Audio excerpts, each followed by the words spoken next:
following dramatization is based on events in the life of Jacqueline Bouvier Kennedy. Material was derived from a variety of books, articles, and interviews.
What are you doing up at this ungodly hour?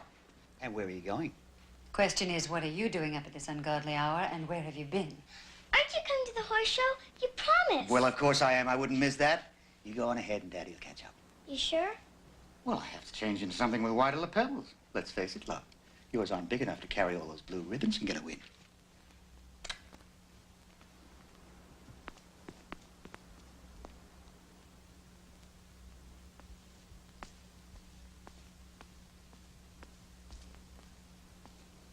Don't you dare.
I want a divorce, Jack.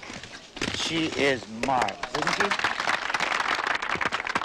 I want a divorce. Oh, you don't want one any more than I do. You're wrong. This time I mean it. Hush, let's watch her. I'm tired of watching you spend money we don't have. I'm tired of your debts and your drinking and jail nights. Can't this wait till we get home? No. I'm too vulnerable at home. Too easily talked out of it at home. You'll make your usual promises, and I'll forgive you for something you'll only do again the next day and the next. And... So I'm telling you now, here, where you can't put your arms around me. Jacqueline! Jacqueline! Get a doctor, someone! Yeah. You need a doctor, my darling? No. Oh, you can stand. Well, if a Bouvier can stand, she can walk. Isn't that so? May I escort you, my angel?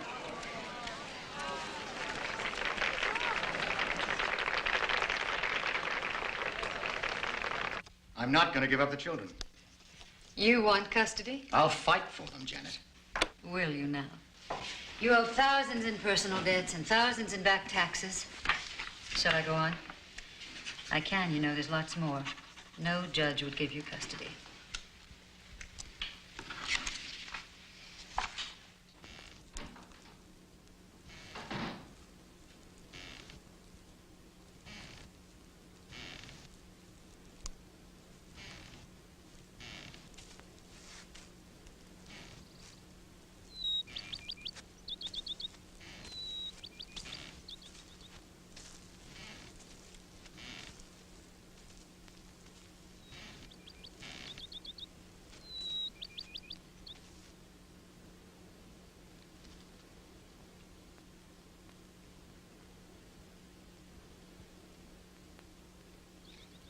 You're going away. Aha. I'll miss you.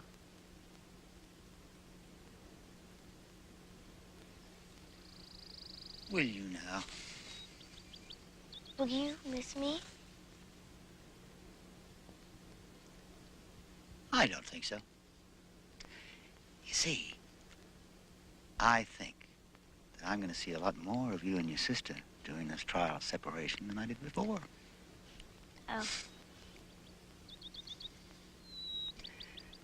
Anyway, it's not going to be too long before I lose you to some gink who you think is wonderful because he looks so romantic in the evening. Probably steals his mother's pearl earrings and uses them to dress shirt buttons up.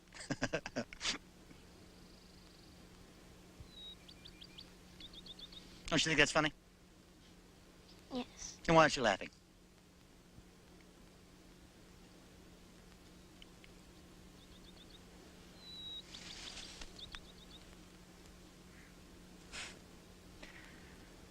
You're in trouble, old girl. Trouble. You know why? Because you like your old man.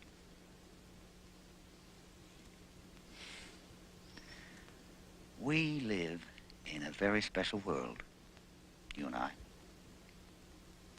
A world where we fall off horses and off buildings, out of airplanes, into oceans. But we show the rest of the world what it's like out there, don't we? Gets a little bumpy, but we always get up again, don't we?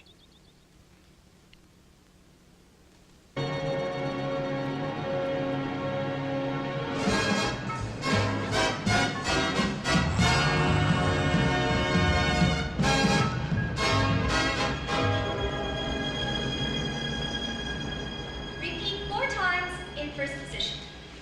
Ready? And.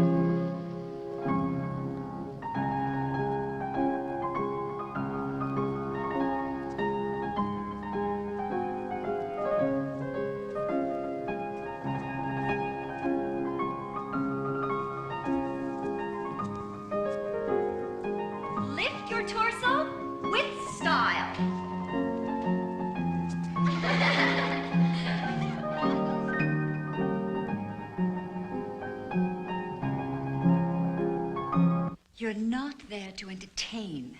You're there to learn how to move gracefully, to walk like a young lady. But you can't walk like a young lady if you don't behave like one. Must you be so rebellious? I was just having fun.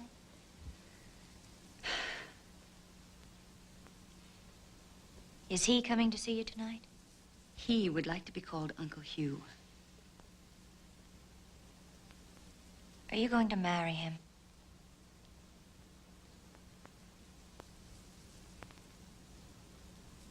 Uncle Hugh has a beautiful place in Newport. Hammersmith Farm. Much prettier than Lasada. You'd like that, wouldn't you? And he has 3 children of his own. You wouldn't be lonely there. I'm not lonely here. Are you? Yes. Very.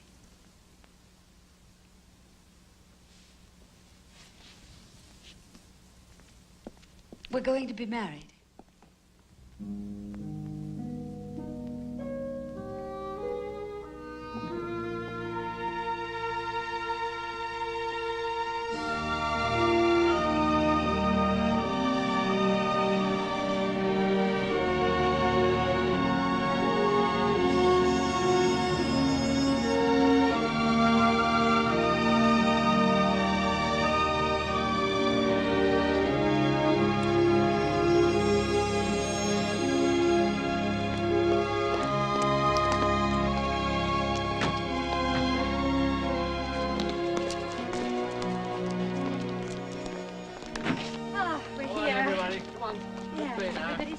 Get ready for the reception now.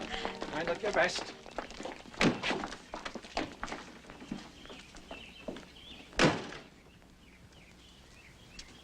Jacqueline, aren't you coming inside?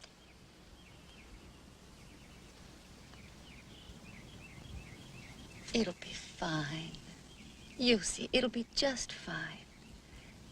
As far as Uncle Hugh is concerned, you're just as much his as his children. Please, Jacqueline, the guests will be arriving any moment. Inside, Jacqueline, please.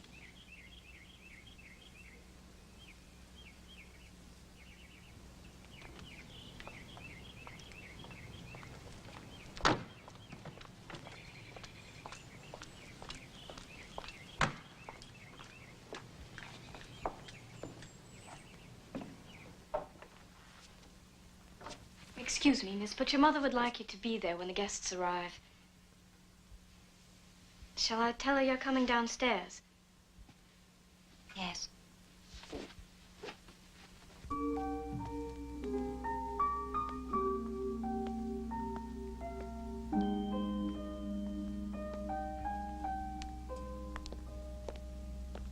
You look beautiful, my darling. Thank you.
Jacqueline. Which one do you like? Him. Him's or her? You have a keen eye. She's the best we have. Like to ride her? I'd love to. Go ahead.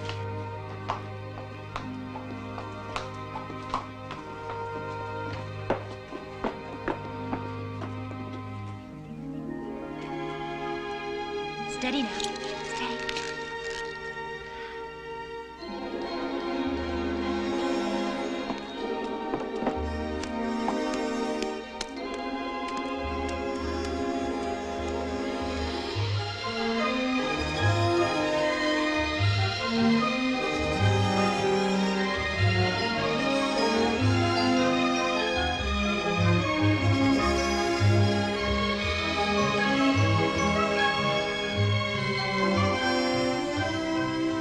Just trying to bribe you, my darlings. Trying to show you what a great guy he is. Hey, and he's trying to help your mother make you forget your old man.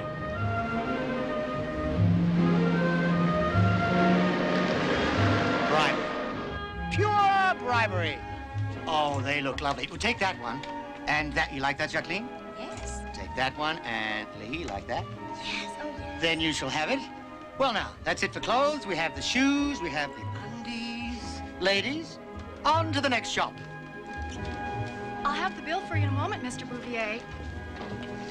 Wrap them, send them, and charge them.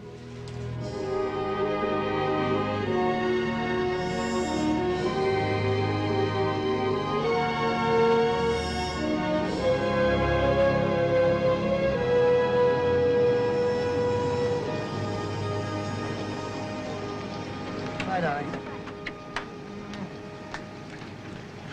Inside, quickly now. You two, inside.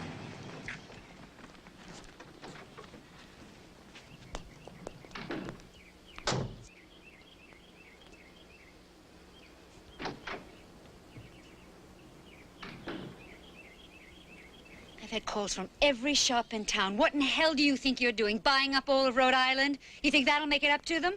Wait a minute. My voice is down exactly where it needs to be. This is my house. Your daughters love new clothes. Really My disturbs daughters you, have a doesn't it? closet. Oh, no. They have clothes. They're my children, too, Janet. Mine. I don't like substitute fathers. Substitute fathers. What do you think you've been?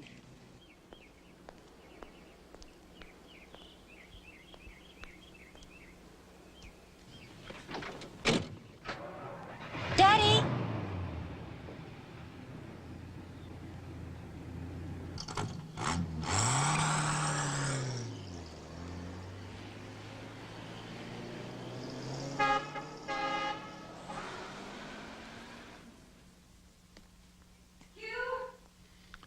In here.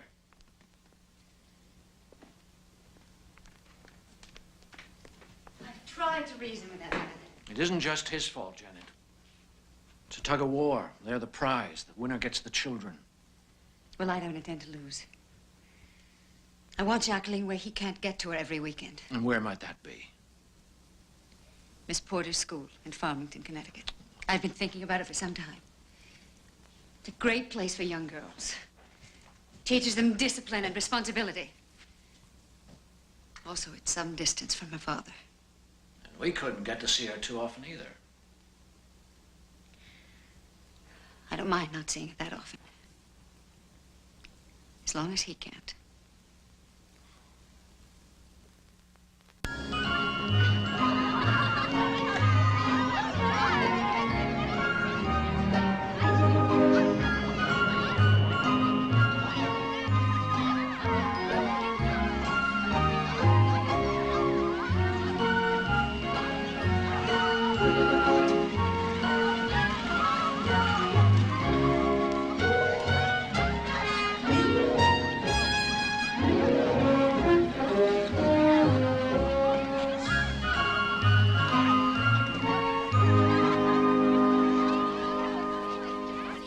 Girls sort of make their own dress code. For instance, on certain occasions, they all appear in white poplin coats. Oh, how nice. Yes. It's a sort of tradition. Well, I suppose that's it, unless you have some questions. No. Jacqueline? Well, then ask one of the seniors to point you in the direction of your dormitory. You can walk it. It's not very far. It'll give you a chance to look around. Oh, and I'll send you a white coat. Now, don't look so morose. You're going to love it here.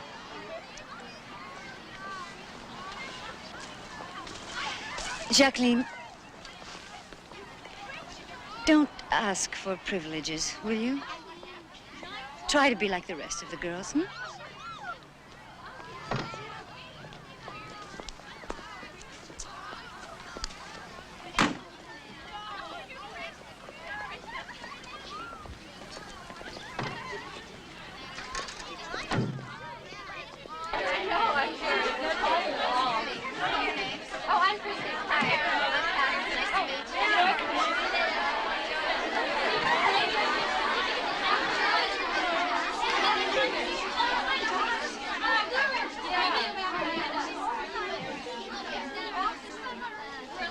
You Jackie? Jacqueline. Oh, okay. I'm Sue Norton, your roommate. Hello.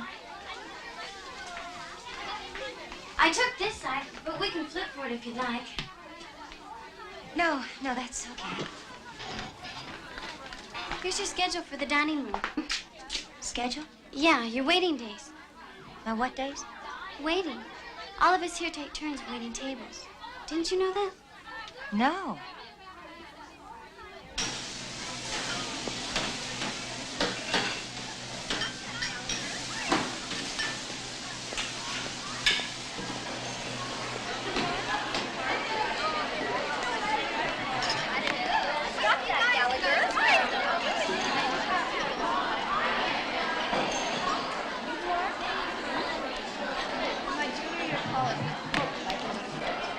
Watch this.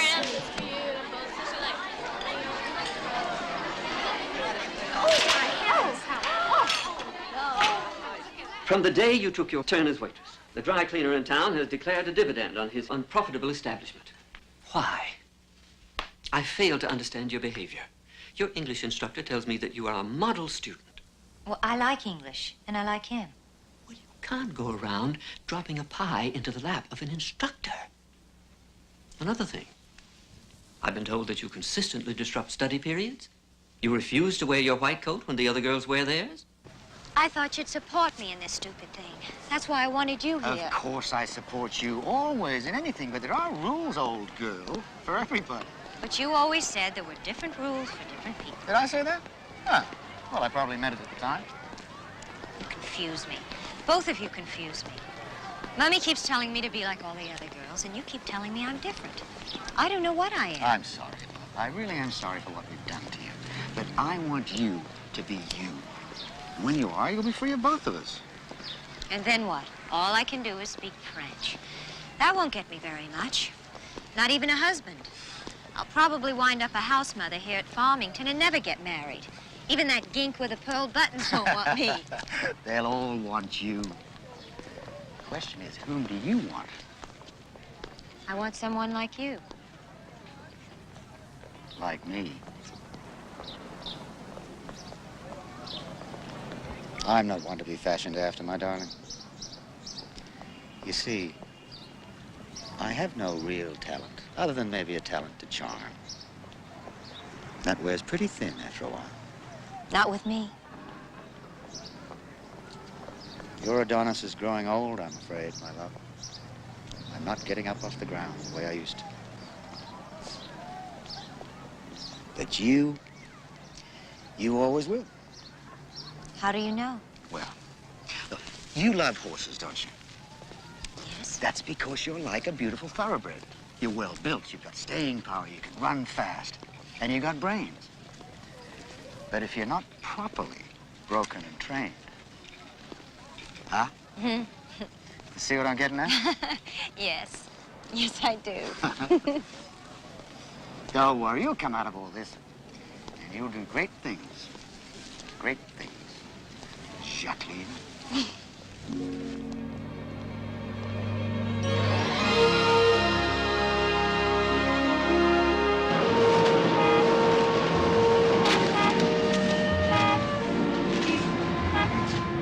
Who did you say sent you?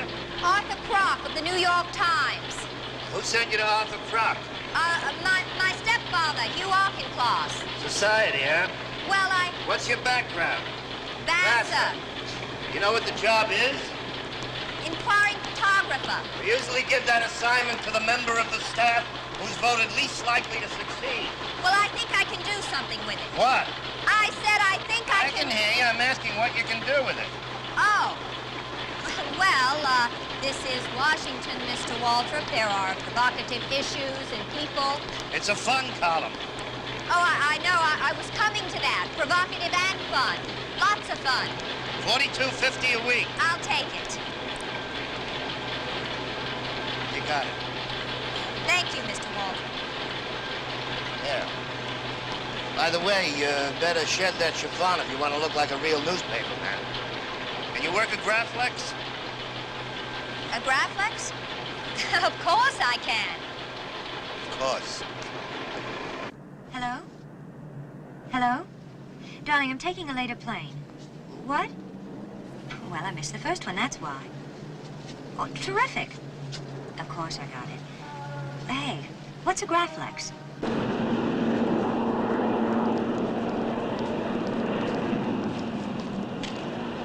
Well, you sure sounded enthusiastic about getting the job. I'm so excited. We'll take turns traveling each weekend. It'll be such fun. Okay. I'll come here to New York and you'll come to Washington. You intend to commute every weekend, do you? Other week. On $42.50 a week. I have a pretty solid job, Mr. Bouvier. Stockbroker. Yes. We've something in common, you and I.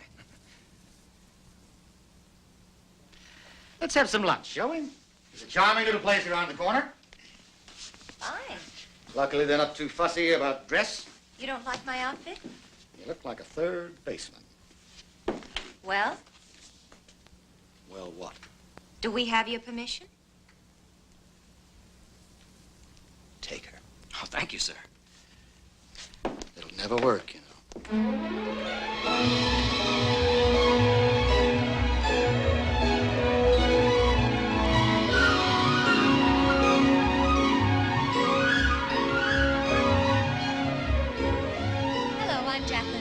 The inquiring photographer.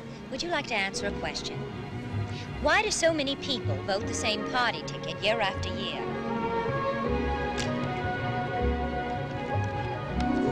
Noel Coward once said... Who? Noel Coward once said some women should be struck regularly, like gongs. How do you feel about that? Who?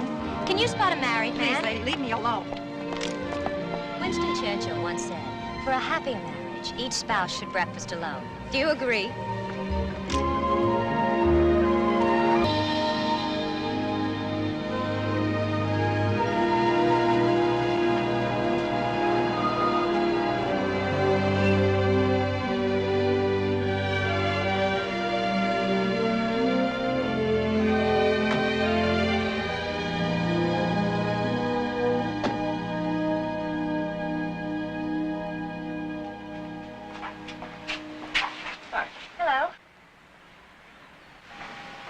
That should do for both of us, I imagine. I imagine. I'm Jacqueline Bouvier. Jack Kennedy. Well, hello there. You two come together? No, I we just met got out back here.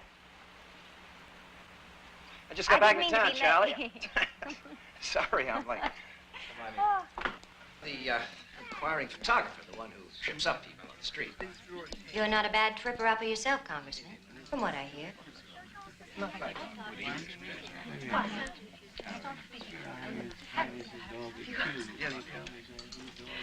Married? Engaged. He's in New York. Yeah. Travel weekends, I suppose. When we can. You? The what? Married. Yeah, please. Anti-marriage, are you? Only for me. Why? Well, I don't think I'd make a very good husband. Really? Of course, it might be a handicap when I run for president. President? Mm-hmm. Of the United States? Well, unless I change my citizenship. I'm sorry, that was stupid of me. It's just that you said it as if it were fait accompli. Oh, you speak French? It's a rather lofty ambition. What, speaking French? Being president. Wanting to be president. Well, if ambitions aren't lofty, they're not really ambitions, are they?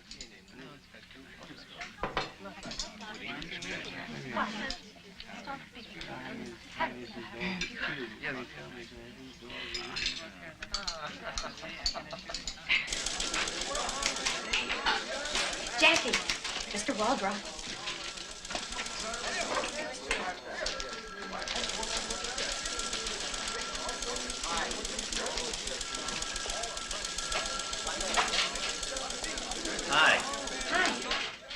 Congratulations. You made it big. $5 a week raise and a byline. Oh, thank you, Mr. Waldrop. With it go new responsibilities. I want you to start interviewing some political figures. Broaden your base. But I can't get there, John. I just can't. Well, I'm on special assignment. Of course I'd love to see you. Look, why don't you come here? Well, if it's business, you better attend the party.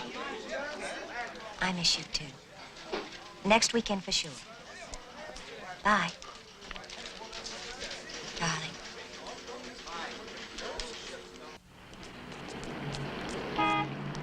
Have you ever considered working at a career outside the government? Not really. This country's given a great deal to the Kennedy family. We've been taught to give back. Would you like to have lunch with me? What? When? Now, I only brought one. One what? Sandwich. We'll go splits, okay?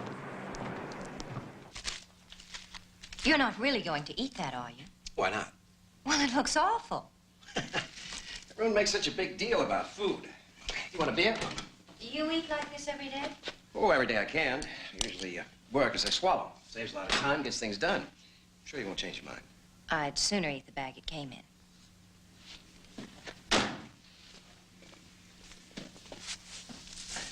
You're really serious about this president thing, aren't you?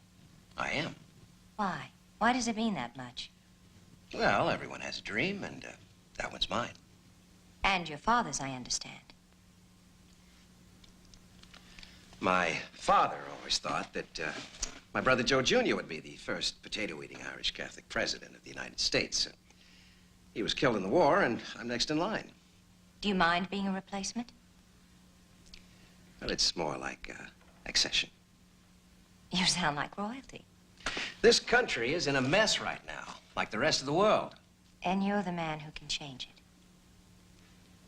Well, let's just say that progress is made because of ideas, fresh ones, new ones, ideas, and I have a few. I want to get this country moving again. Thank you. You're welcome. Good luck with your dream. Well, it's not a dream anymore. Once you open your eyes, it's surreal.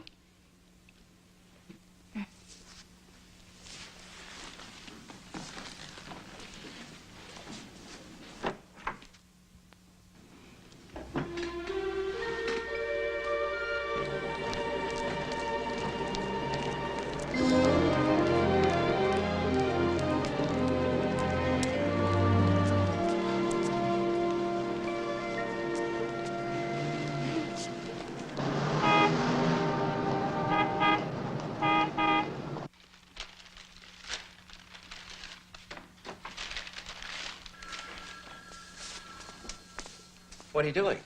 Did you order this? No, I don't think so. What is it? Lunch. Lunch? Pâté of veal, salad niçoise with, avec, asperges, sorbet de fraises, café, and a bottle of muscadet. That's the wrong office. I've got mine right there. It's for you. Bought and paid for. Well, who said it? No card.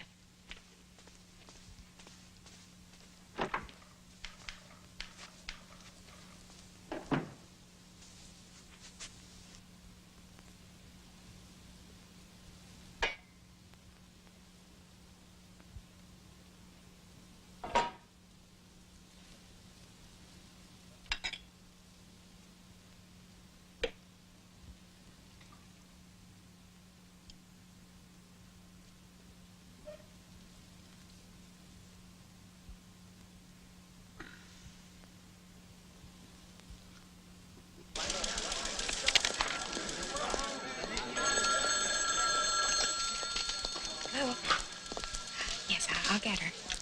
Jackie, there's a call for you. Who is it? Jack Kennedy.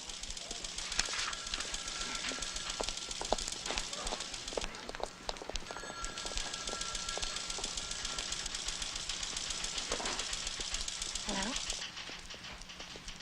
Oh, hello there. Whispering? I have a sore throat. What? Oh, I'm sure it'll be better tonight. 8 o'clock is fine. Bye.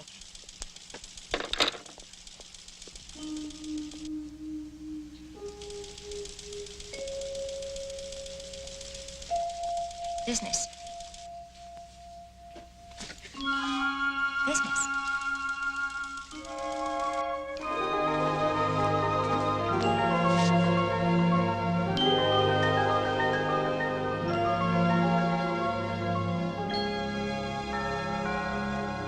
Just a minute.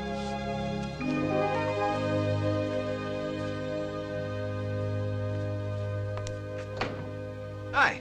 Hello. Come in. No, I can't. You can't A friend come of in? mine's holding the cab out here. He's joining us. You don't mind, do you? From my home state. Yeah, good. Grab your coat. Go on. Well, let me tell you something. One thing I've learned about politics, you never know who can suddenly deliver support. The smallest man in the smallest job in the smallest district. Nevertheless, you can never overstate the importance of good organization. Obviously, the candidate and his ability and personality are extremely important. Don't forget the power of television. What I'm trying to say, Jack, is that apart from $3.25, sir. Oh, do me a favor, will you? Come prepared. I never remember to carry money.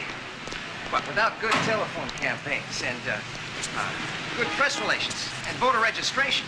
Well, you're talking about the nuts and bolts of any political campaign.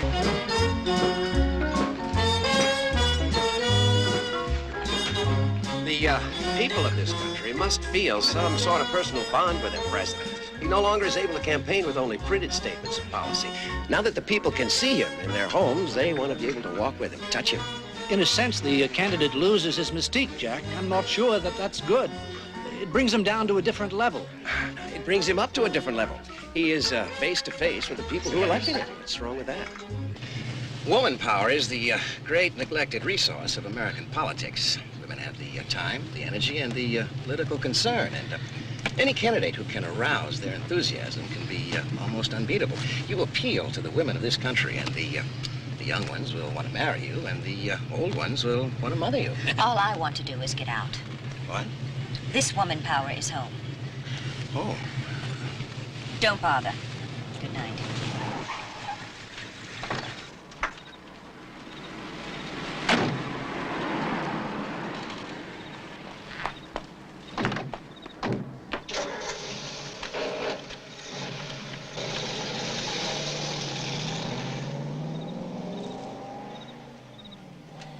Listen, you might as well have stayed in that cab because you're not going one step further. If you think you can ignore me all night and then play catch up. Ignore you? Yes. Well, I'm sorry. I didn't realize that, look, that man is very important to me. Well, then go to his apartment.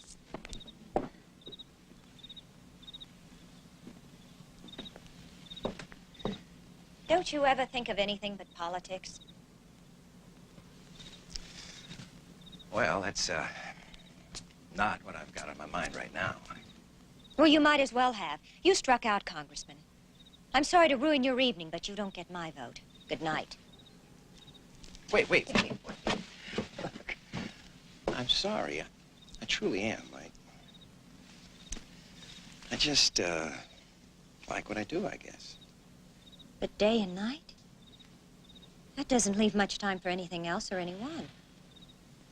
Do those, other girls you date mind spending the evening this way?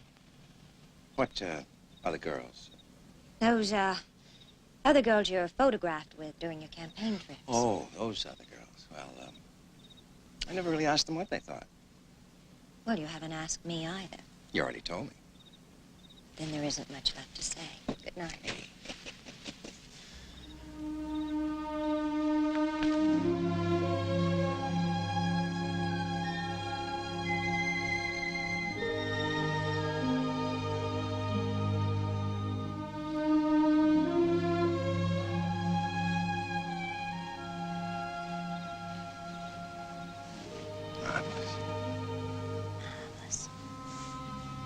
You're making fun of me.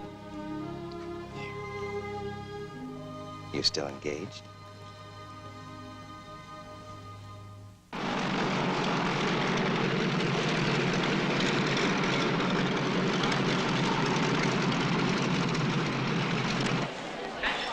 Hi.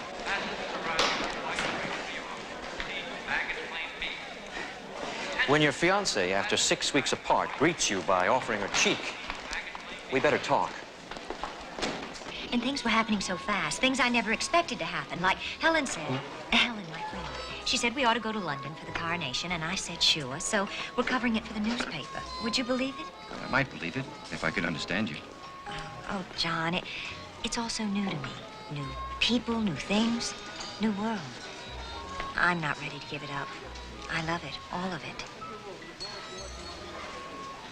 Your father was right when he said it wouldn't work. My father would be jealous of any man who wanted me. No, it's more than that. He knows more than anyone that his daughter isn't really cut out for the conservative or safe life, like your mother. You're his daughter, Jackie, wanting the same things. Grand scale, large gesture, wide canvas.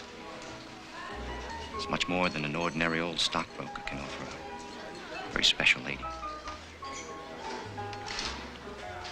I'm sorry, John. Yeah, me too.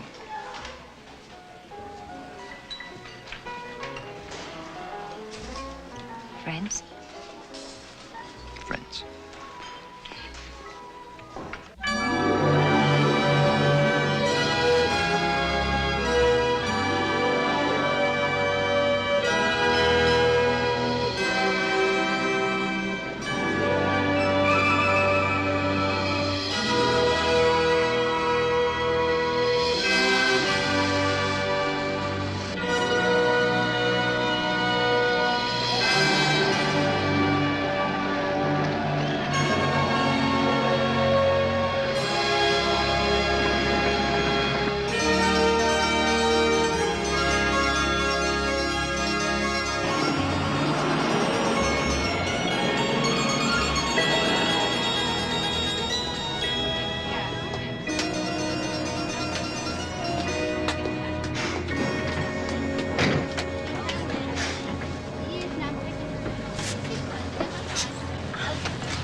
I beg your pardon.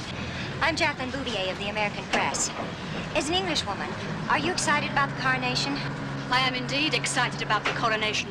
I am appalled at the waste of money when people are starving all over the world. Ritualism must become a thing of the past. And I feel... Thank you very much. I feel that the future of the oppressed organizations of the world... Thank you. You asked me a question, young lady. Thank you. I'm only answering what you asked. Why are you running away from the truth?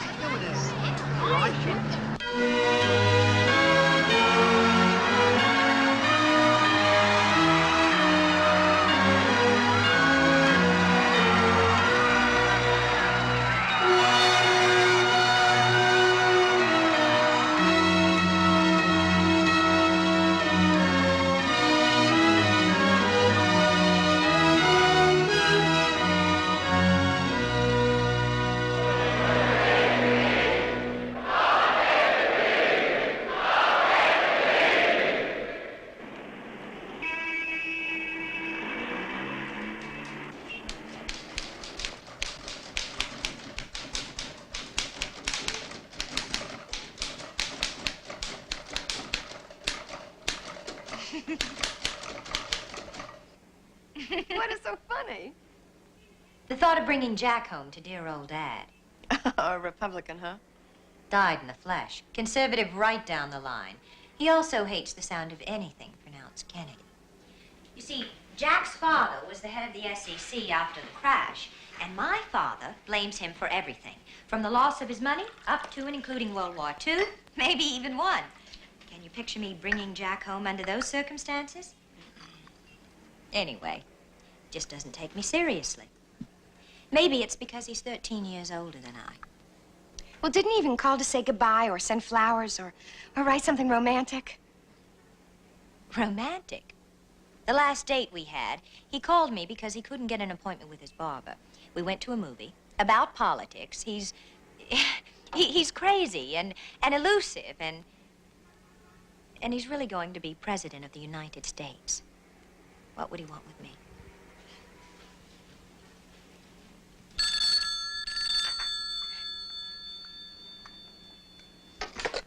Yes? Jacqueline Bouvier, please. Speaking.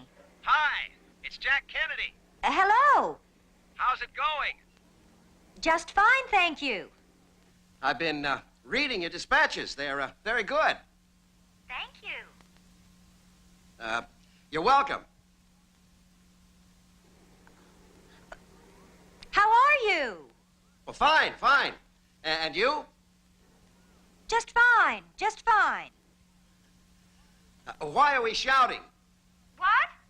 I said, why are we shouting?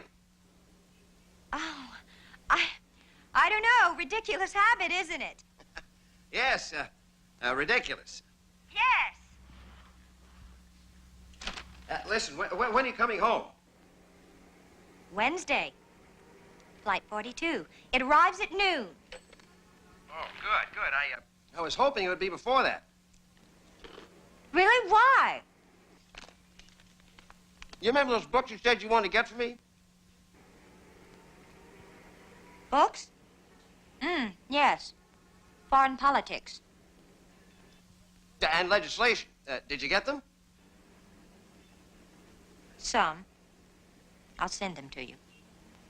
Well, see if you can get the rest, okay? And I'd rather you brought them with you because I need them right away. Okay? Okay.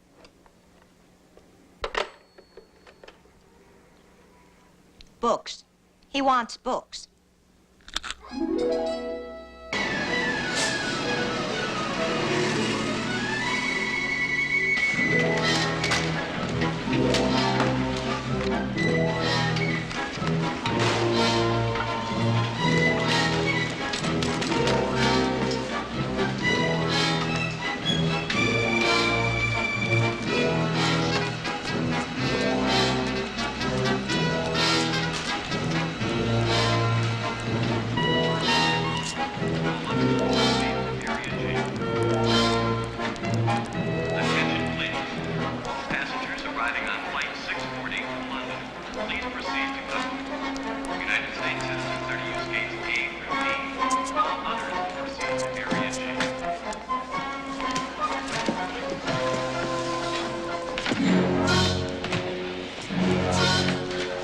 Anything to declare?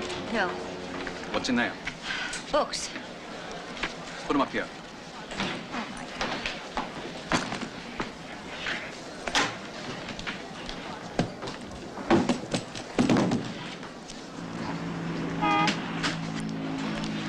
Taxi man? Yes. That's all right. I have one right there. You... Thought you might need a hand.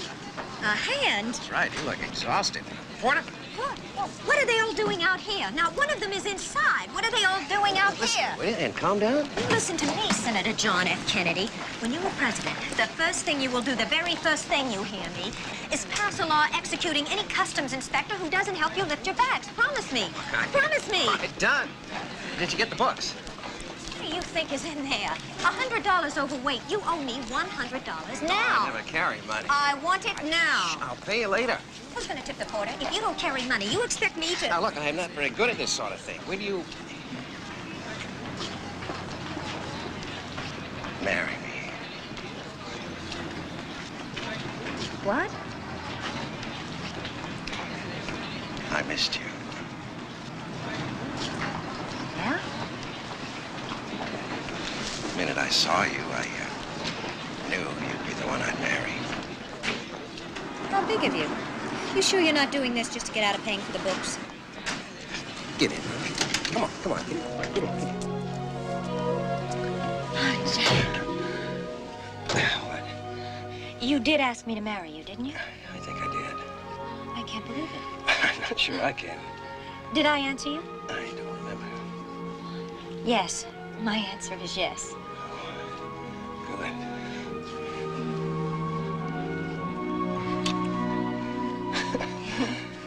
Oh, listen, do me a favor, will you? What? You need money for the cab? No. Beside that, don't say anything for a while about you and me, okay? Why not? Well, the Saturday Evening Post is coming out with an article. Jack Kennedy, the Senate's eligible young bachelor. Wouldn't be fair to them, know what I mean?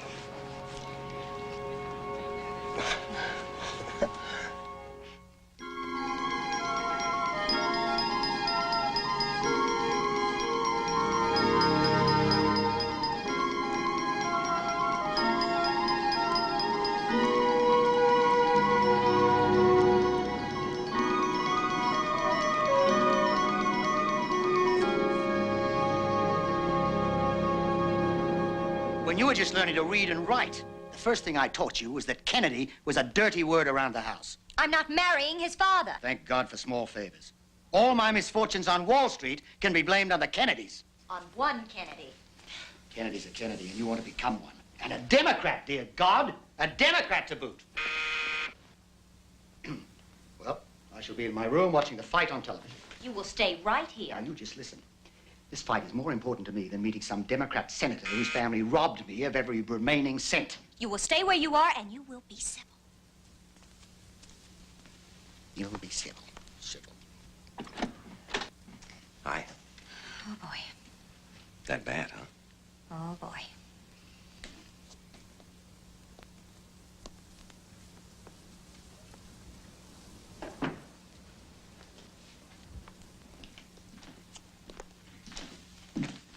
Jack Kennedy, Jack Bouvier.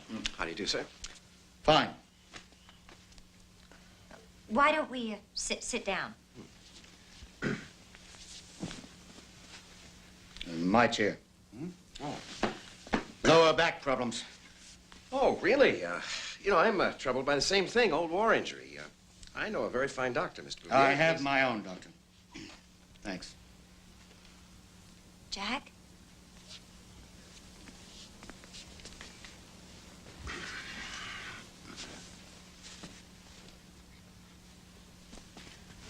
What's on your mind, Senator? Jack, please. Yeah. What's on your mind, Jack? Well, shall I be completely honest? I would hope so. Before we put on the gloves, would you mind if I caught some of the fight? Two great boys. What? Well, no. Like the fights, do you? Ah, the good ones, yes. Don't suppose you're a betting man, are you? $10 on Charles. No. What about $10 more doesn't go 5 rounds? You got it. You got it. My kid's got a great left hook. Won't live to throw it. Jacqueline, what about a drink, huh? A little wee one for me, scotch? You got any beer? Yes. Beer drinker, huh? Sometimes. I like beer. Jacqueline, I'll have a beer, too. I don't suppose you ordered a beer when you were at Hammersmith Farm, did you? Oh. Great little scene with the bride's mother and stepdaddy. Yes. I'm going to leave you two. You know how I feel about the fights.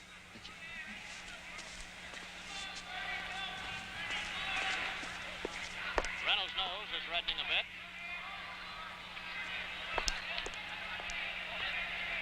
You know, Mr. Bouvier, Jackie is just another example of the new generation. So many of us, we see things differently from our fathers. Cheers. Oh, cheers.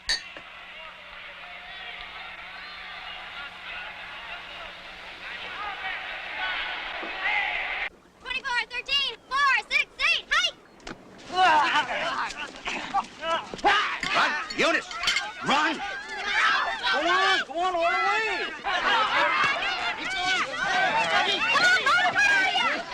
Come behind me! She is incredible.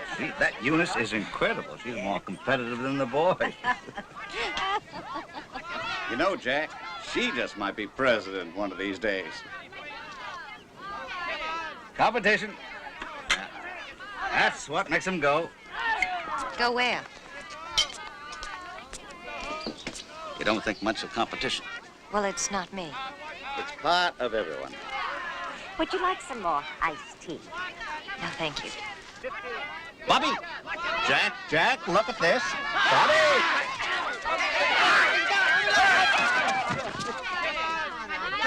Good shot, good shot! Can't run, Bobby. I can't, huh? How'd you like to come in here and try and stop me? Now, go on, Jack. That's a direct challenge. Hey, listen, you don't mind, do you? Oh, you take your lady with you. You're not much for competition, participation. Good idea. Come on, Jackie, let's get him. Come on. Sturgeon, Kennedy, and Bouvier! Teddy, why don't you come in over here?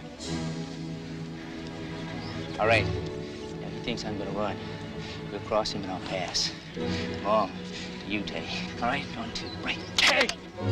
Okay, now, I think he's gonna run. So he'll try and cross me up and pass. So guard your receivers with your lives, all right? What do I do? I just said it. I don't know what that means. Don't let Teddy catch the ball. If he does, tag him hard. Okay, break.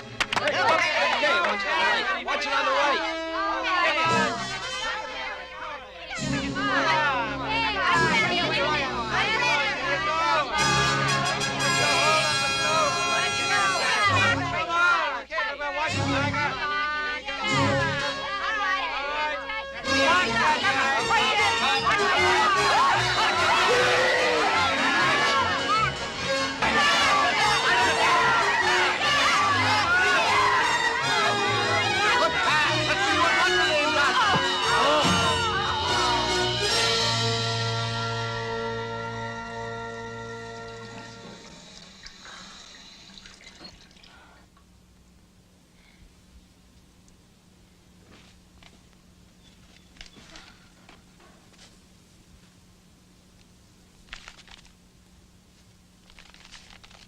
You going out again?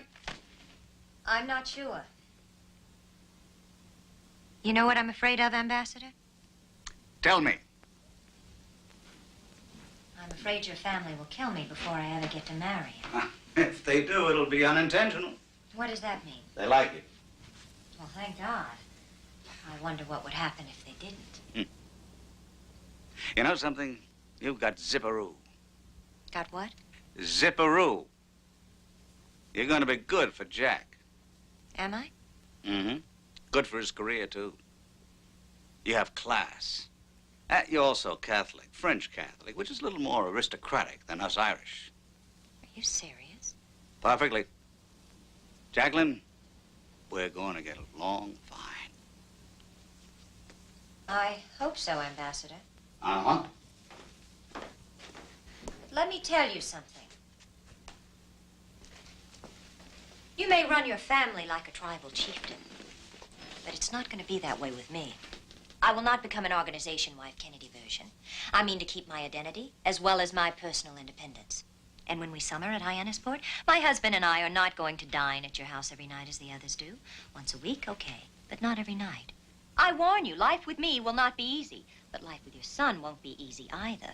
He has more faults than a lot of men I know. He has a track record with beautiful, empty-headed starlets and models. And he'll probably be, by his own admission, a lousy husband. But like my father, he's the most fascinating man I've ever known. And I think he'll be worth the trouble. So there. Anything else? Just that what I want more than anything else in the world is to be married to him. You're going to be a good wife.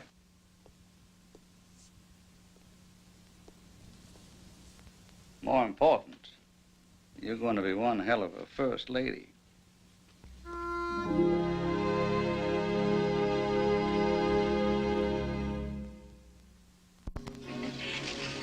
I don't want anything lavish, just a nice, small, tasteful wedding. No press, no pictures, just a discreet announcement in the Newport papers. She lost her mind. Her daughter's marrying a public figure, a United States Senator. A man who one day is going to be President of the United States. There'll be photographers whether she likes it or not. So the idea is to show them off to the best advantage. The entire Senate? He's invited the entire United States Senate? Jack, you give that woman a message for me. You tell her, take care of the confetti, and I'll do the organizing. That man is bringing in every Irish Catholic priest that's ever been ordained. It's going to be a Roman ritual. I'd hold it, everybody. I've asked Archbishop Cushing to perform the ceremony, and we'll get Monsignor Rossiter to assist him. All right? It's turning into a cast of thousands, thousands. Now, what's she complaining about? There's only 600 at the church and 1,200 at the reception.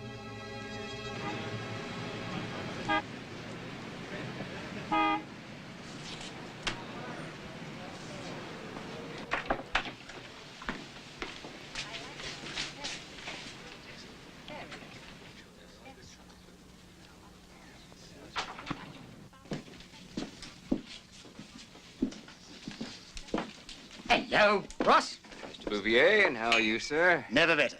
You? I'm fine, just fine. I've been away for a long time, haven't I? I really deserve a whole new wardrobe. I've been awfully busy. You know how it is, you look in the closet and suddenly nothing to wear. Ross, my daughter is being married. Yeah, so I've read. Yeah.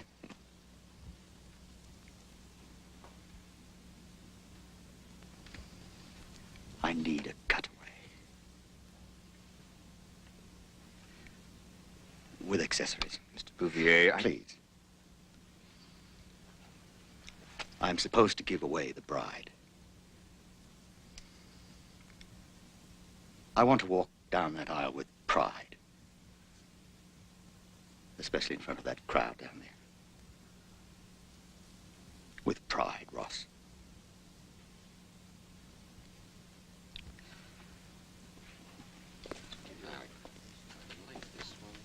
That girl, my daughter, is all that is holy to me.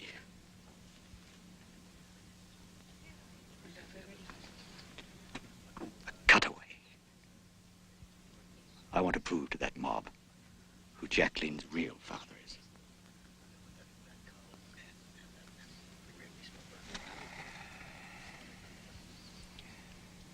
all right. All right.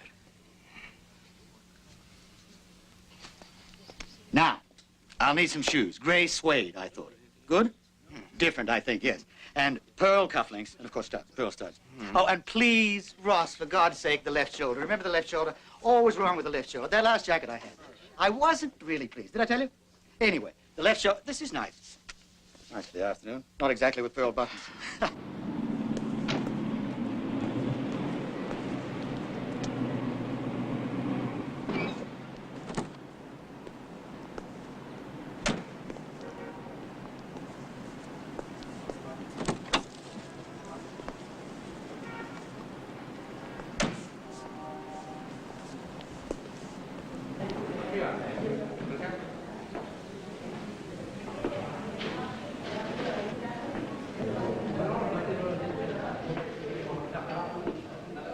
John V. Bouvier, father of the bride. Oh, yes, Mr. Bouvier. If you'll sign right here, please. Thank you. Mr. Bouvier, Just one second, gentlemen. Show Mr. Bouvier to his room, please. You did say room. Why? I trust the suite is an adequate one. Yes, of course, Mr. Bouvier. Sir, would you care to make that statement now? Gentlemen, just say that there was never any doubt in my mind that I had spawned a future lady of greatness. You understand, of course, that spawning a great lady is not easy. One is constantly bucking the tide. What do you think about this Gentlemen, gentlemen, just in case Jack does not become president, Jacqueline will still be First Lady of the land and has been always to her adoring father. Thank you. Thanks. Mr. Bouvier.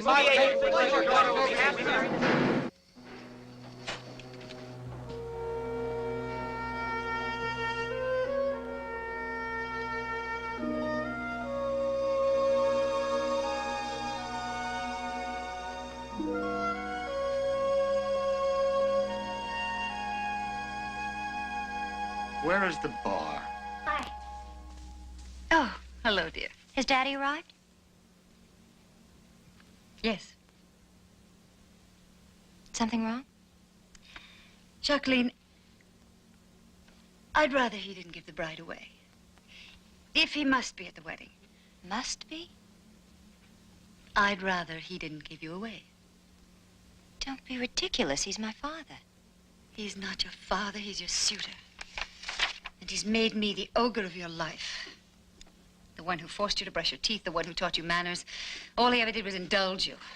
Can't you do what will be the last thing you'll ever have to do together? Can't you walk down the aisle side by side? Jacqueline, I'd like your stepfather to give you away. No.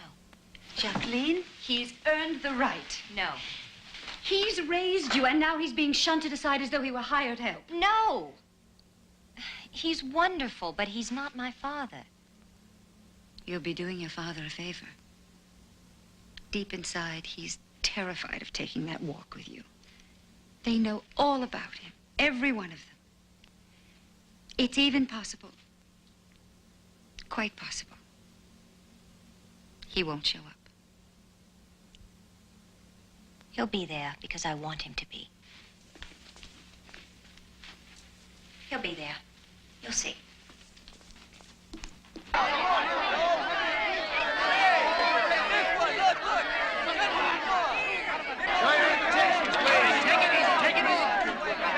Outside. Take all your pictures outside.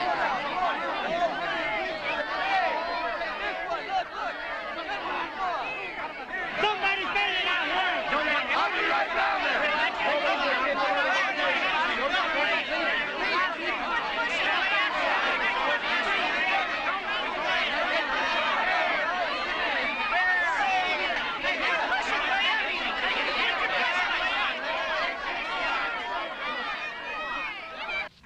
Oh, well, I don't know. Can I fix your hair? Would you? Yeah, your hair. Ready, darling? My hair's stuck in it, too. Almost. He's not here, Jacqueline. The church is almost full. And he hasn't arrived. Everyone's very anxious to begin. He probably couldn't get through the crowds. Anyway, he's always late. He'll be here. Darling, I don't think we should delay any longer. We're not starting until he gets here.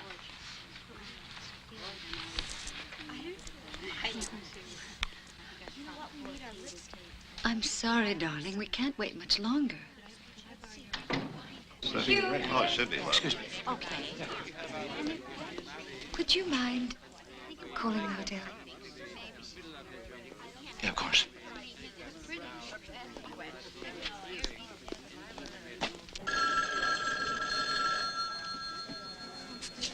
Hello? No, sir, I haven't seen it this morning. Oh, yes, of course, I'd be glad to. Yes, sir.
John Fitzgerald Kennedy, do you take Jacqueline Bouvier, here present, for your lawful wife, according to the right of our Holy Mother, the Church?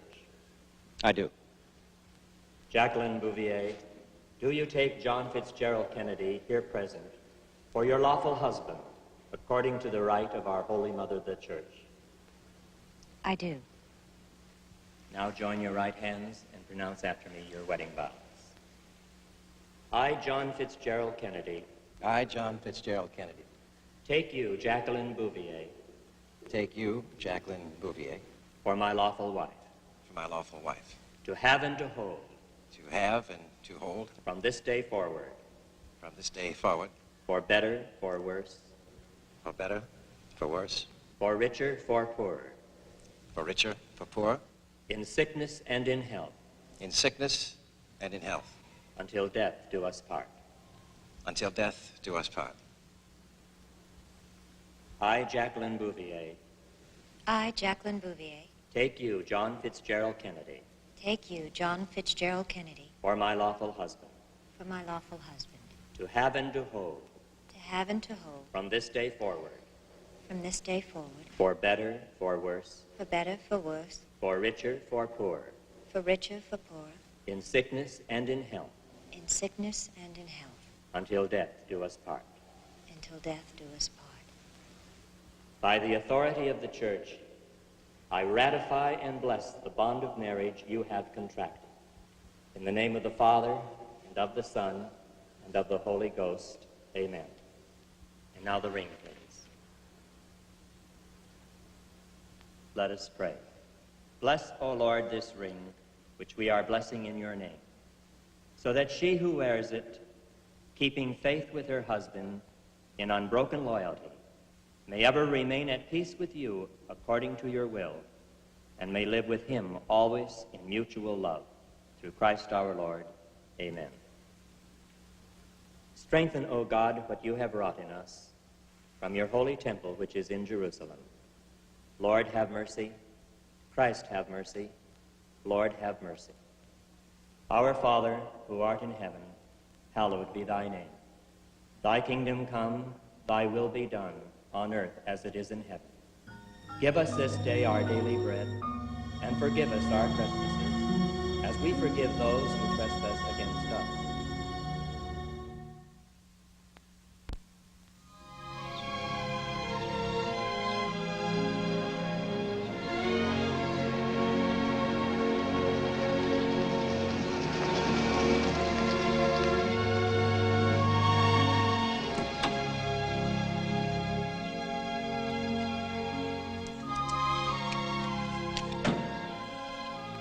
What do you think?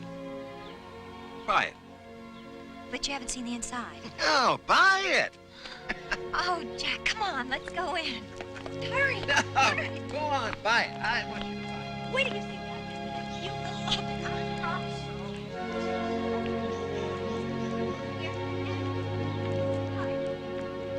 The time isn't ripe yet, Jack. I'm not so sure that anyone can beat Ike out of a second term, especially a young upstart Catholic. You have to ease yourself inside.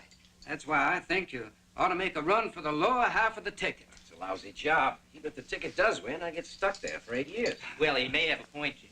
The only problem is Kiefer. Estes wants this badly. And I'd hate to see the party divided going into the convention. Yeah, but Kiefer's made a mistake, in my opinion. I mean, he hasn't taken the time to make friends in the House, and even in the Senate, he goes pretty much his own way. It's always Gentlemen, I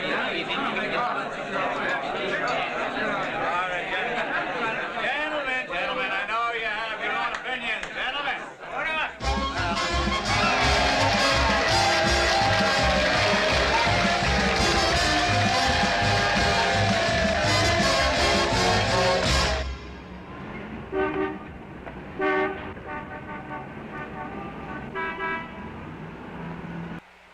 Mr. Chairman, North Carolina wishes to cast 36 votes for Senator John F. Kennedy.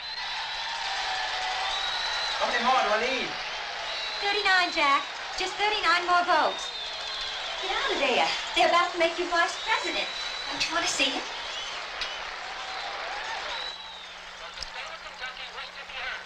The state of Kentucky wishes to cast all of its 24 electoral votes for Senator John F. Kennedy.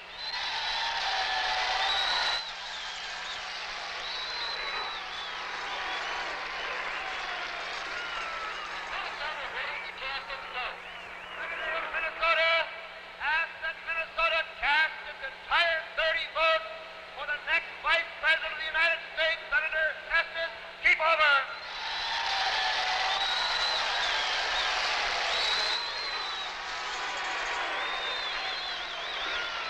May we have order? Mr. Chairman, Tennessee Mr. Chairman, Tennessee respectfully requests the opportunity to change its vote to Senator Kefauver.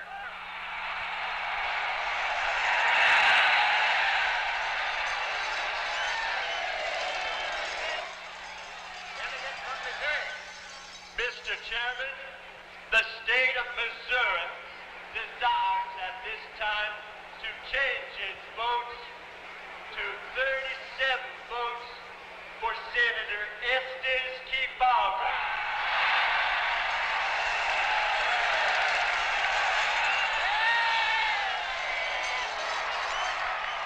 Trouble?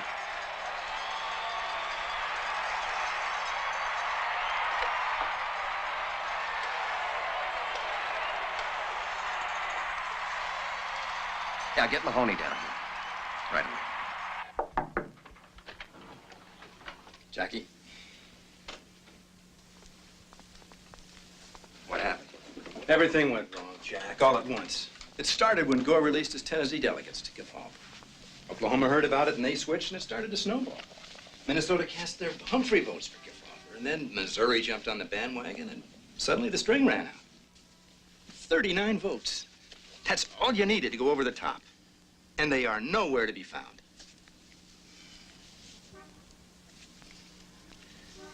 Maybe... What? Maybe they felt you're not ready, Jack. Yeah. Well, I guess the best thing I can do now is get up there and move that Kefauver be nominated by acclamation. I'll be there in an hour.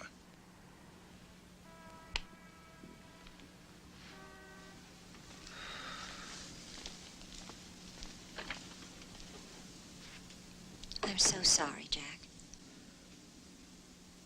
Yeah. Well, at least your antiques are safe for a while. All the stupid things I did. All the things I didn't do. Might have made all the difference. Damn it, so close, so ridiculously close. You know, it might be for the best, Jack. Another 4 years, and you might be able to skip the vice presidency.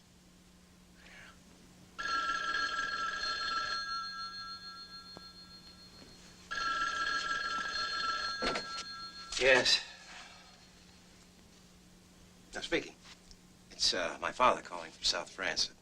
Hello? Hello, Dad. No, it's all over. They went for Kefauver. Look, I think it's important that we analyze this thing quickly. I could fly out and visit with you in the morning. Good, good. All right, I'll see you then.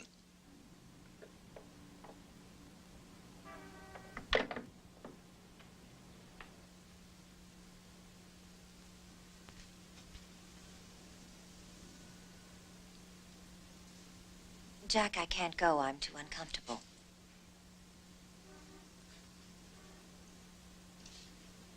I'd rather not be alone at this time. Why don't you stay with your mother till I get back? But I'm going, Jackie. Now, that's the end of it. That's right, Senator. Run to Papa. You lost your marbles, so you better run to Papa and find out how to get them back. Baby isn't due for a month. I'll be back long before that. Really? I have to go. There are fences to mend. If you go, Jack, you'll have to mend them with me. I will. When I get back. I'm in politics, Jackie. I know I'm not around here as often as you'd like me to be, but I can't play nursemaid to you and be in politics. I don't want a nursemaid. I want a husband, someone who's close enough to touch once in a while.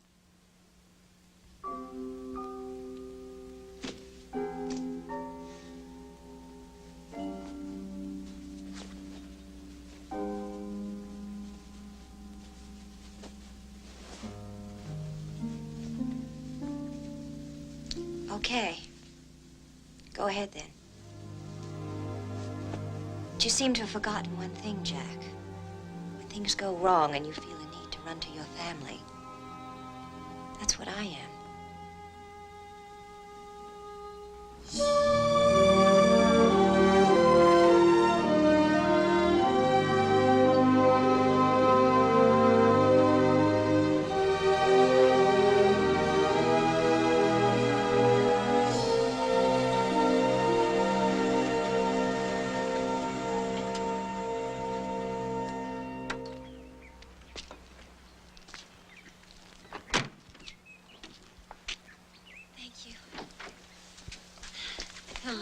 darling.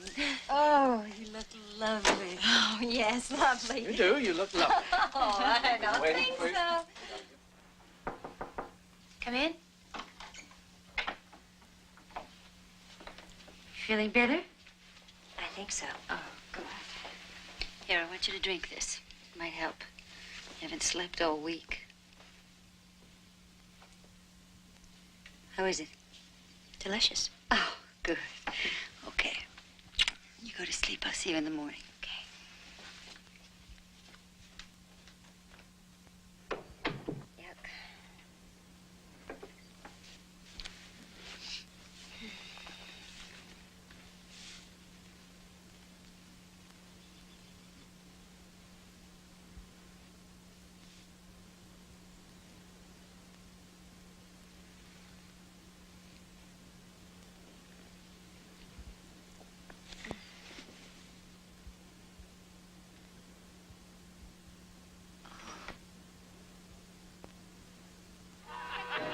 Now, listen to me, son.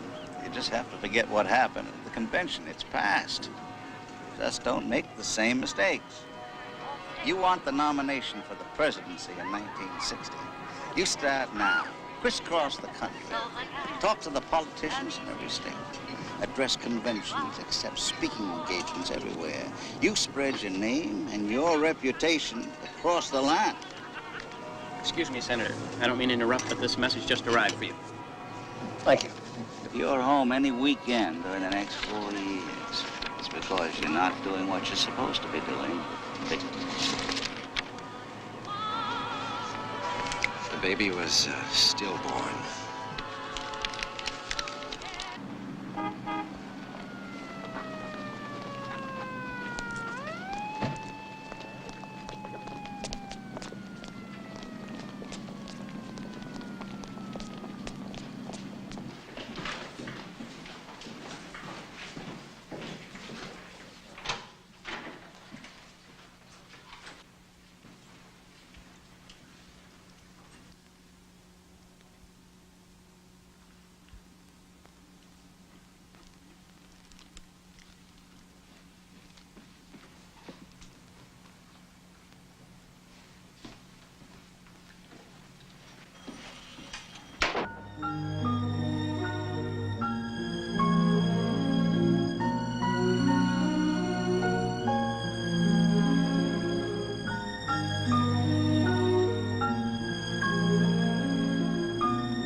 You know, it's funny about you guys.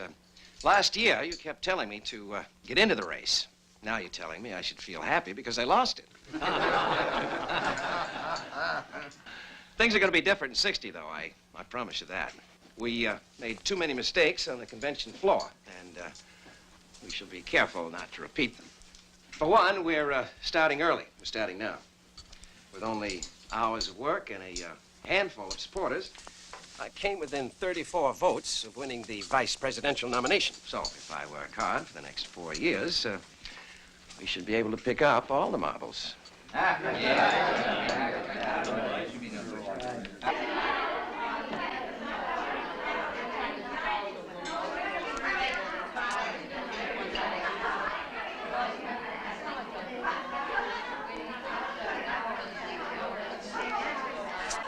Oh, how's it going, huh? Fine. Good. Be charming. Oh, always.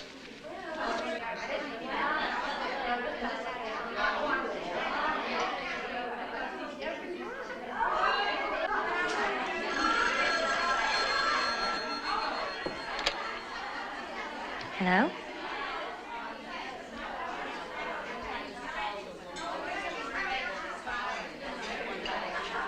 All right. I'll be there.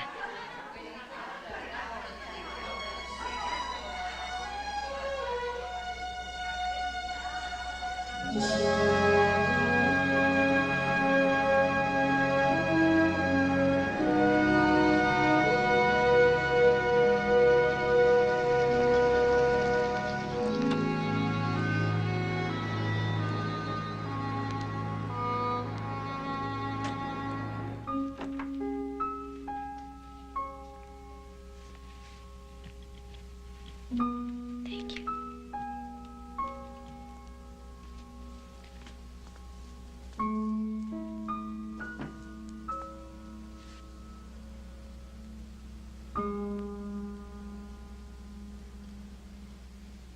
Hello, Jacqueline. Hello, Blackjack. Been a while. Mm-hmm. What the hell are you doing here now? Oh, I'm getting kind of unwieldy, and I thought I'd better get some shopping done before the baby comes. It's going to be any minute, huh? It could be.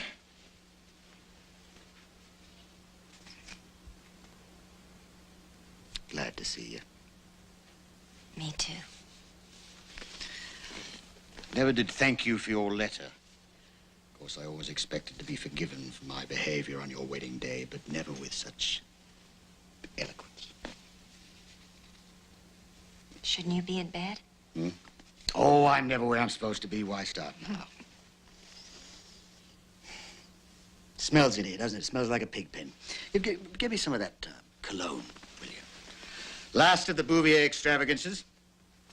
It's damned expensive. But it's French and refreshing. They're putting out a domestic version. Poor imitation. Not for me. No imitations for you. Jack gonna make it? Yes. We're already making plans for the campaign. He'll do well. I hope so. Wrong party, but he'll do well. And you will, too. I'm frightened. Ah, of what? Same as you, I guess. Walking down the aisle. People looking at me, pointing fingers. Maybe even laughing at me, expecting more from a Kennedy.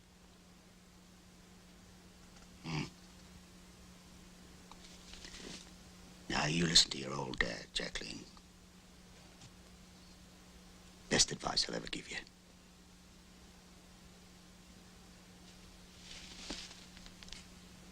When you walk into the White House,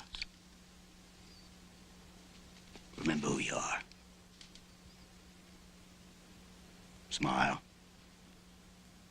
Chin up. Eyes straight ahead. And when you take center stage, create an aura around yourself. Maintain a certain aloofness. Withhold a little something, tease a little bit. Be mysterious. And above all, never let them know what you're thinking.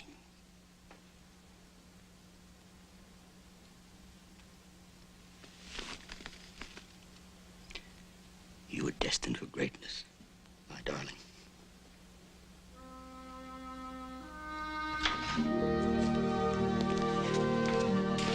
Hi. Hi.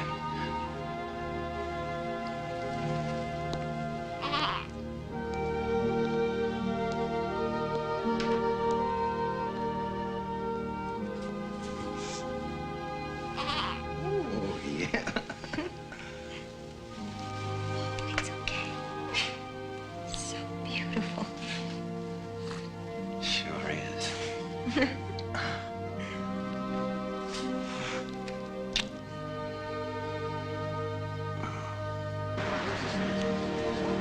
comes the car now. Here they are. Here they are.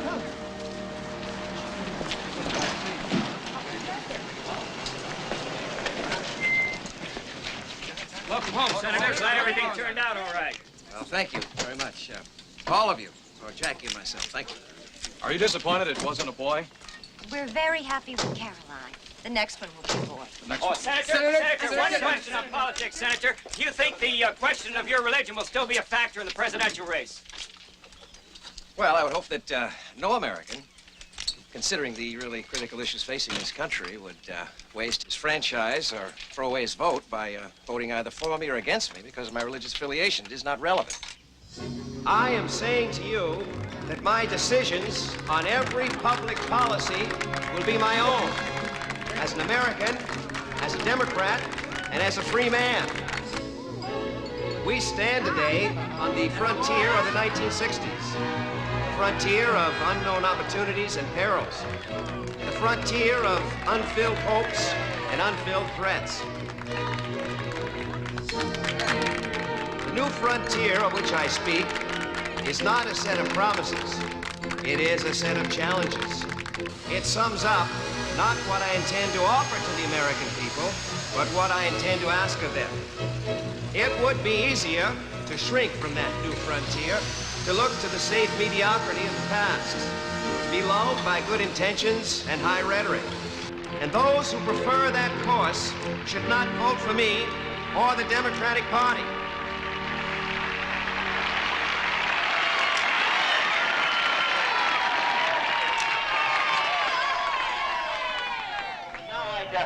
I'd like to introduce you to my wife, Jacqueline.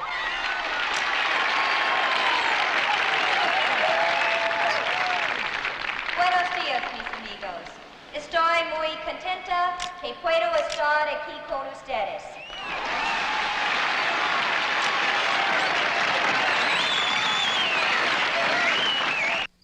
And the figures seem to tell us that this will be the closest United States national election since 1916.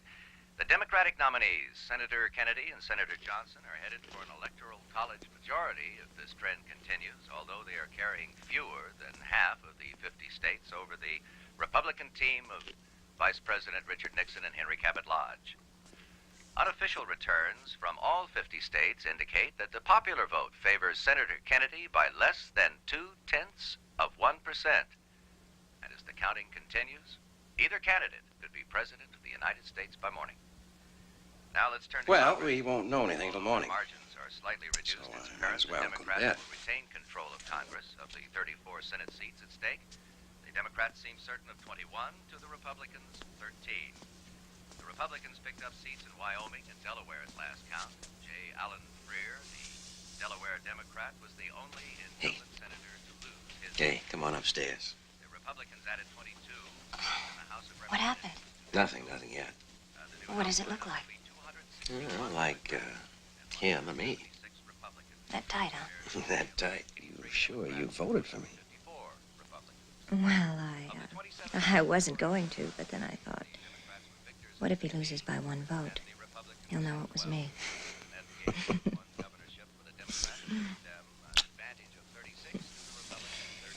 You won't laugh if I tell you something, will you? I'll try not to. I voted just for you.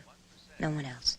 Oh. Well, it's not every day that someone can vote for her husband to become president of the United States.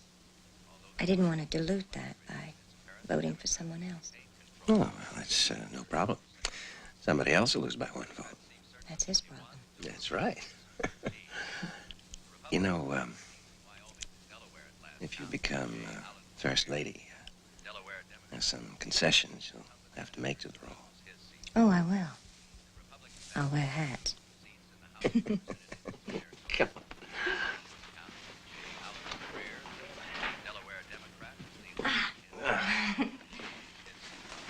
I hope this one's a boy.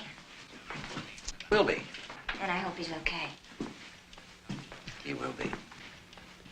You know what I wish? What do you wish? I wish my father had lived to be a grandfather. Yeah. I don't know why I'm talking so much. Nervous, I guess. Hey, please put your arms around me. Wherever they'll fit. Good morning, ladies and gentlemen.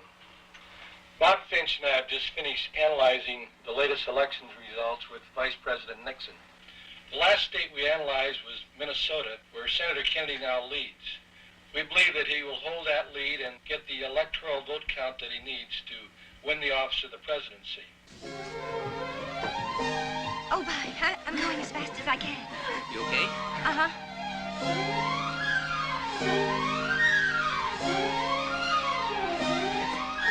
Jack, get up, will you? What? Congratulations, Mr. President. You sure? Sure.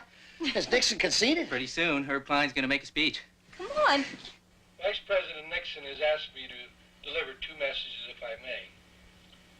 First, on his behalf, he would like me to express his deep appreciation to the thousands of workers throughout the country who put so much time and effort and money and enthusiasm into making this the closest of all election campaigns.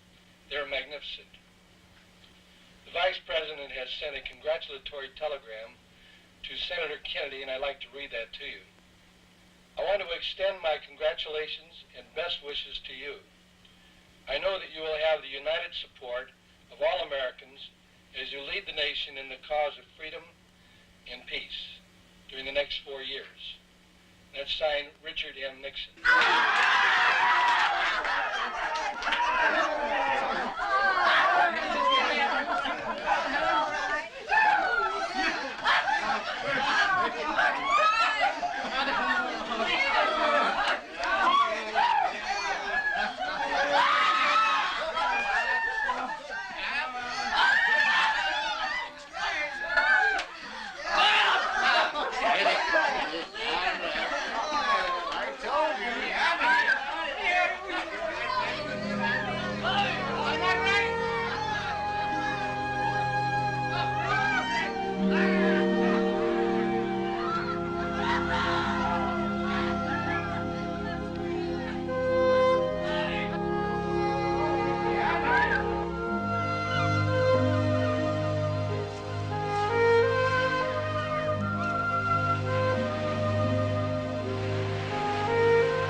Why did you run? I don't know. Suddenly got so big, Jack. Being First Lady? No. Being the wife of the president. Can't think of myself as First Lady. Not yet. Right now, I'm the president's wife. How's it feel? I'm numb. Jack, I'm actually numb.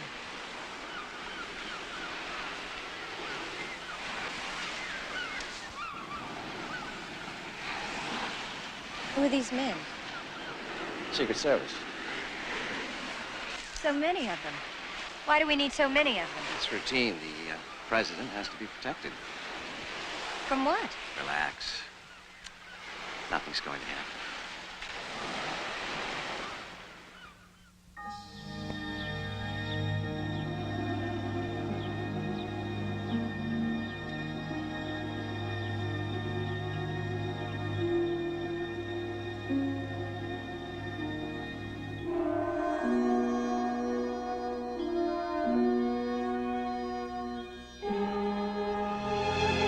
Been enamored of President Eisenhower's Homburg, so I'm opting for top hats at the inauguration. I'd call it a touch of class, Senator. Now, I've asked Robert Frost to do me the honor of reciting a poem he would write, and he's accepted. I've also given a great deal of thought to the soloist. What do you think of Marian Anderson to sing the national anthem? Great choice.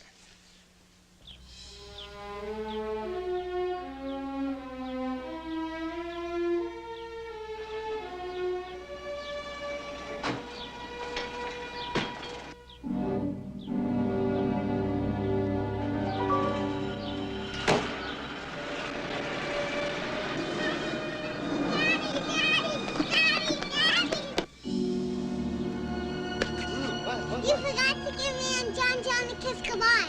I did? Oh, well, can't have that. There.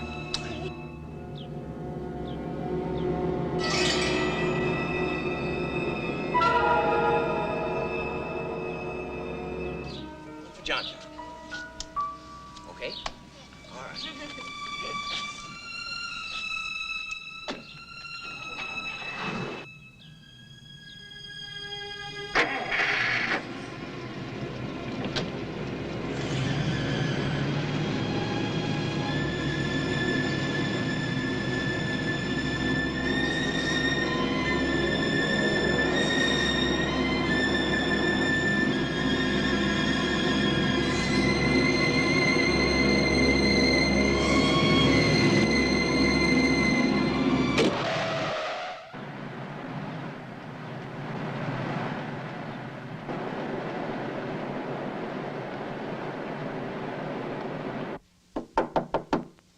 Mr. Pavlik?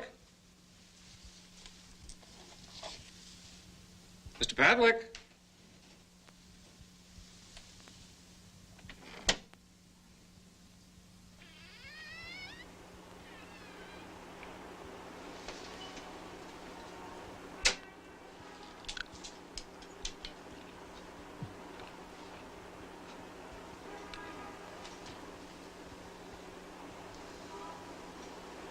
The Secret Service received word from his hometown in New Hampshire that he was here in Palm Beach. He intended to ram his car into yours last Sunday with the dynamite charge, but he couldn't do it. Why not? Because Mrs. Kennedy and the children were there. He said he couldn't do anything like that in front of them. So he postponed to this Sunday. It's all down here in the letter he intended to leave.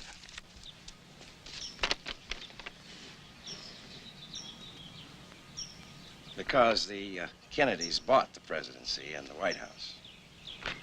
We'll take extra precautions at the inaugurations. No, that won't be necessary. Senator Kennedy, the minute you become president of the United States, you're going to have to do exactly what we tell you. Funny, I always thought it was the other way around.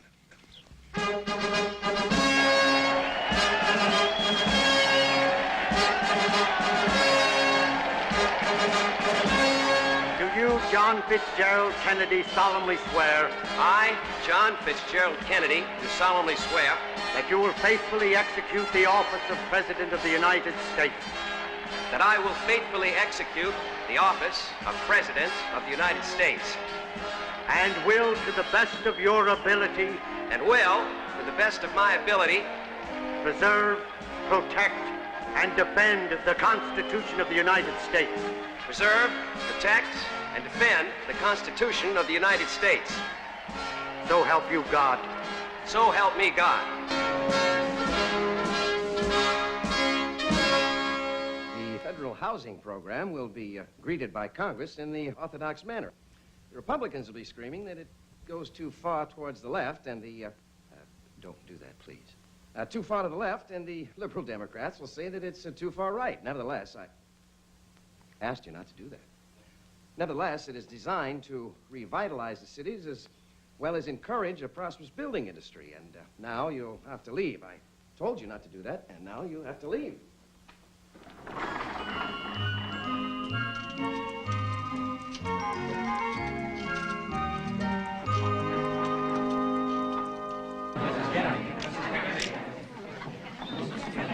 Hello, Mrs.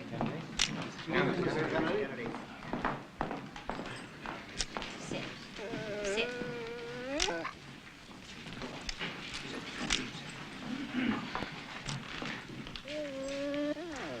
Mrs. Kennedy is ready for the first question. Mrs. Kennedy, have you decided what your role will be here in the White House? My role? I mean, what are you going to do? Provide a normal life for my children and a peaceful home for my husband. It doesn't matter what else you do. If you don't do that part well, you fail. That really is the role which means the most to me, the one that comes first. Traditionally, presidents' wives have had an obligation to contribute something. This president's wife contributes to this president and his children. Is it true that you spend about $30,000 a year on clothes, Mrs. Kennedy? Don't be ridiculous. It's been reported that... I couldn't spend that much unless I wore sable underwear. How much do you spend? Really, is that the most important thing you people have on your mind? My clothes? After all that's happening in the... Mrs. Kennedy realizes that the public is interested in the clothes she wears. But she is distressed by the overemphasis of fashion in the press. Now, for the next 4 years, Mrs. Kennedy's clothes will be designed by Oleg Cassini and will be made here in America. She will buy what is necessary, and you will often see her photographed in the same outfits.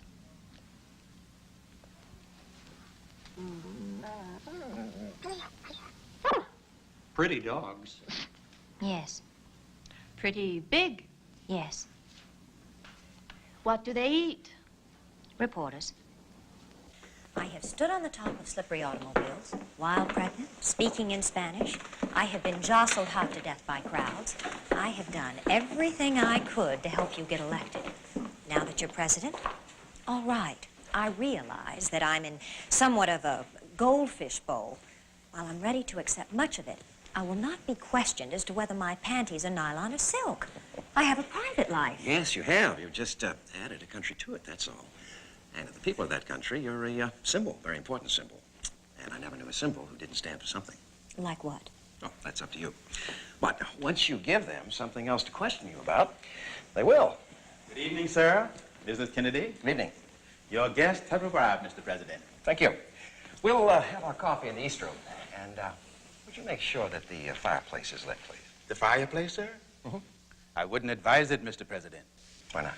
None of the fireplaces has been in use for years. Well, it's the time they were.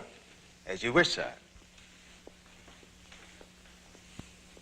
It is inconceivable to me that the residence of the President of the United States can be in a condition where the fireplaces are unusable. No, it is not inconceivable. It is typical. Typical of the decay in this crumbling mansion. Watch it, Mr. President. That's public property.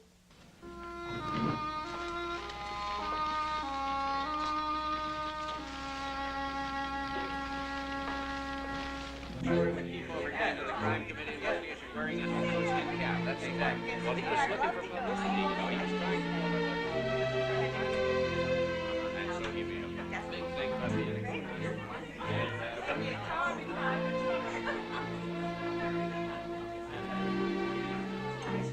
Oh, yes. Coffee is being served in the East Room, Mrs. Kennedy. Thank you. Shall we?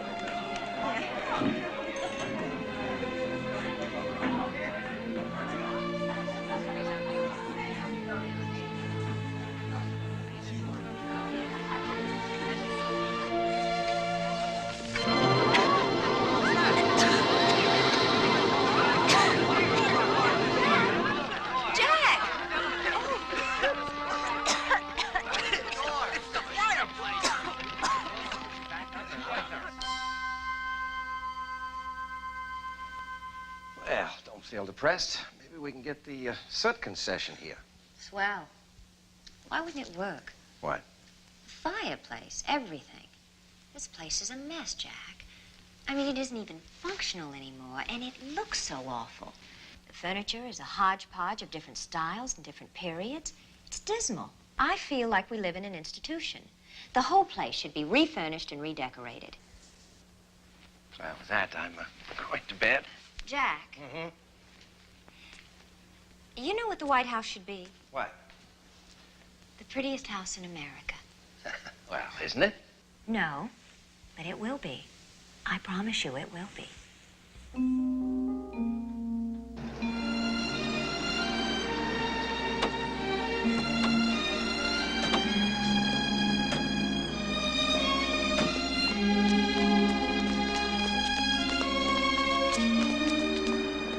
Let me say that it matters not at all that you're Republican. This thing goes beyond politics, and I think that you're the one who should chair the Fine Arts Committee.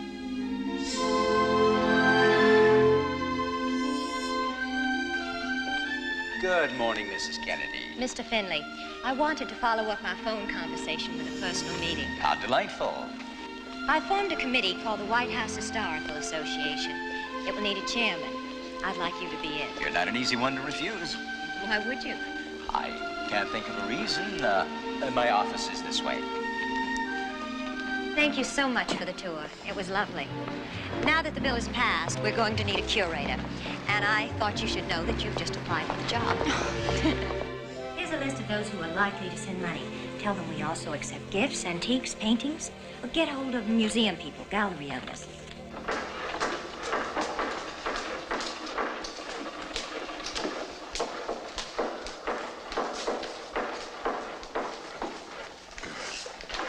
How long will this go on? For months. And months and months. And I'm going on television to show the country what I've done. And I have a great guest star coming on at the end. Oh, who? The President of the United States. Look at me, Jack. Your symbol is on the move. A tour of the White House with Mrs. John F. Kennedy. For the next hour, Mrs. John F. Kennedy invites you to visit the White House and see some of the restorations she has made in its interior. Mrs. John F. Kennedy, third youngest of the 29 wives to live in the White House.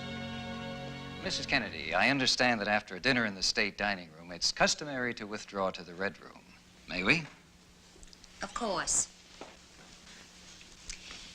Everything in this room is empire, because the style of the room is dictated by the mantelpiece, which is empire. How's she doing? She's handling it like an old pro. Gentlemen, a star is born.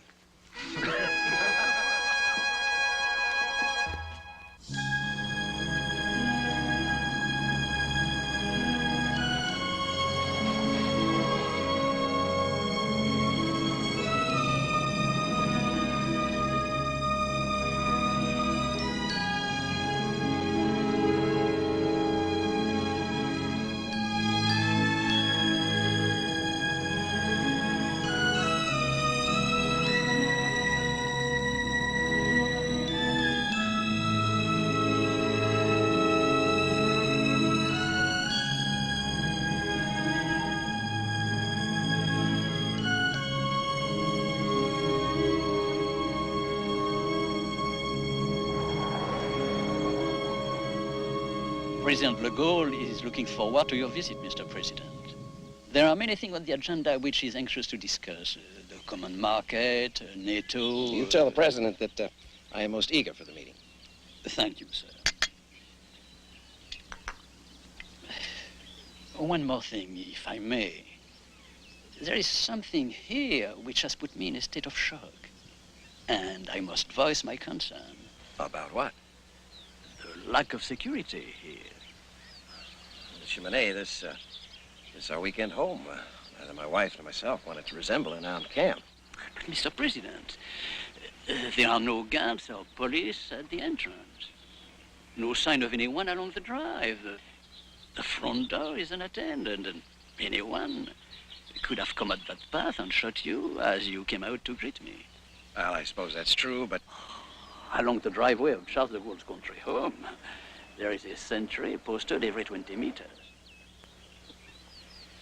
You know, Mr. Monet, you put a man on a high building with a telescopic rifle, and there's nothing anyone can do to defend the president's life. The risk of assassination is an unavoidable hazard of all of us in public life. We do what we can to protect ourselves and hope it's enough, but anyone who lives in fear should not run for this office. I understand. How'd it go? Fine, fine. It's too bad, though. What? Well, I really wish you weren't so busy redecorating the White House, you know? Then I could take you with me. Where? Paris. Paris? In May. Jack. Do I detect a change of attitude? Paris, you wouldn't dare go without me. Well, actually, I would. You know why? Why? Because you'll flip the mustache off de Gaulle. He's French, and they love great-looking broads. And you, Mrs. Kennedy, are a great-looking broad. Well, why shouldn't I be? After all, my clothes cost a fortune.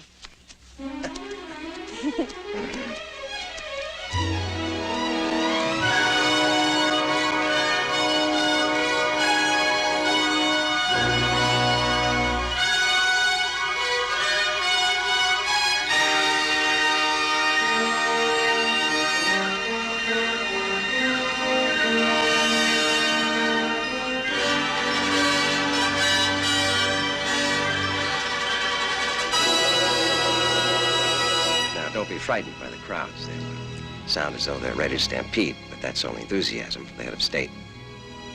Are you ready? Ready.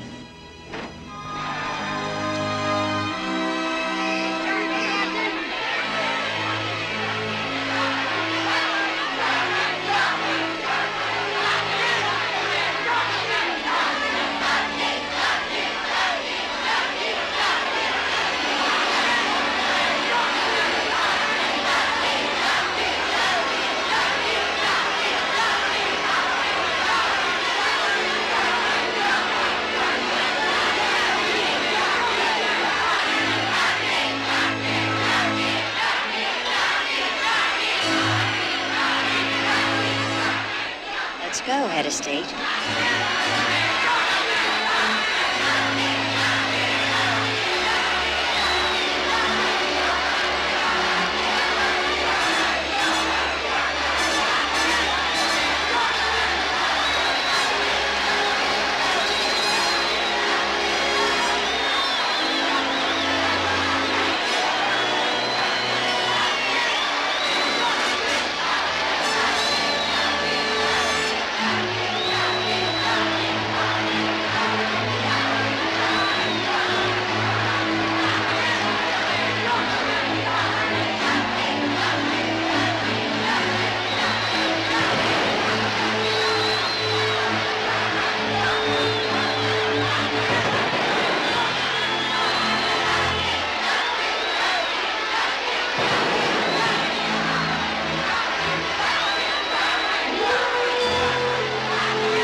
Merci. Bienvenue. Merci. Je suis très heureux. What's that mean? I am very happy. But what am I so heureux about? They don't even know I'm here.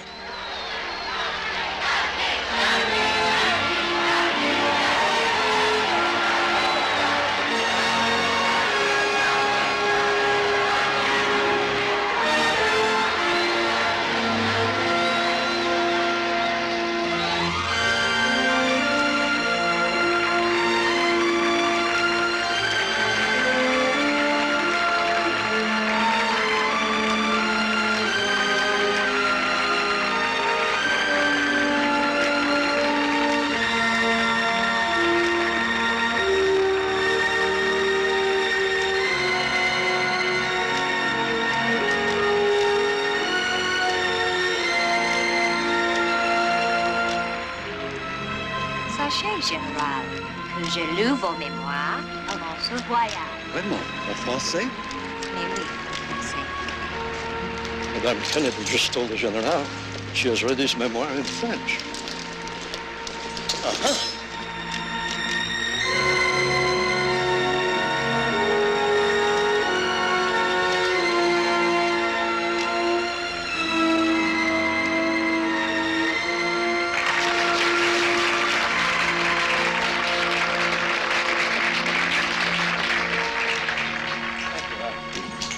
I am the man who accompanied Jacqueline Kennedy to Paris, and I have enjoyed it.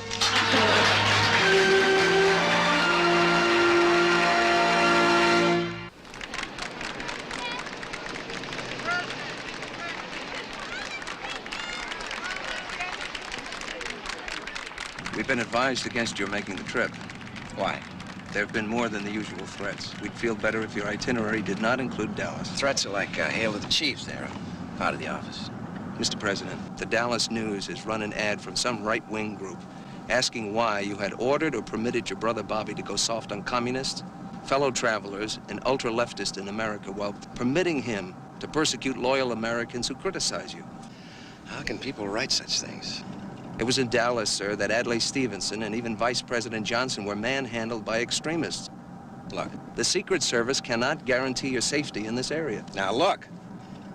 I went to Caracas, where Nixon was endangered by rioters. I stood overlooking the Berlin Wall within communist gunshot. I have traveled 200,000 miles where anti-American fanatics can be found, and you're asking me to be afraid of the people in my own country?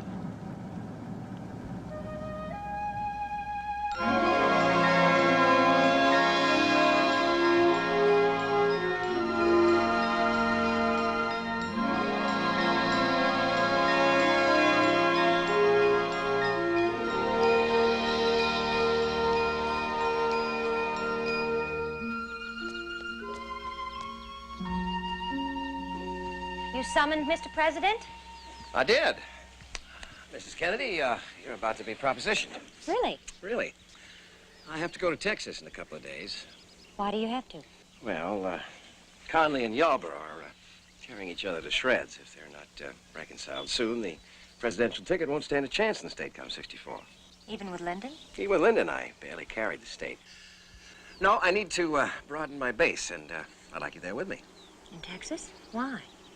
Well, you made 13 trips abroad as First Lady and none in the States. You'd be a big help to me. Gonna be all those rich Republican broads wearing mink coats and diamond bracelets, and, well, you gotta look as marvelous as any of them. Show those damn Texans what good taste really is. What do you say, huh? Okay. All right.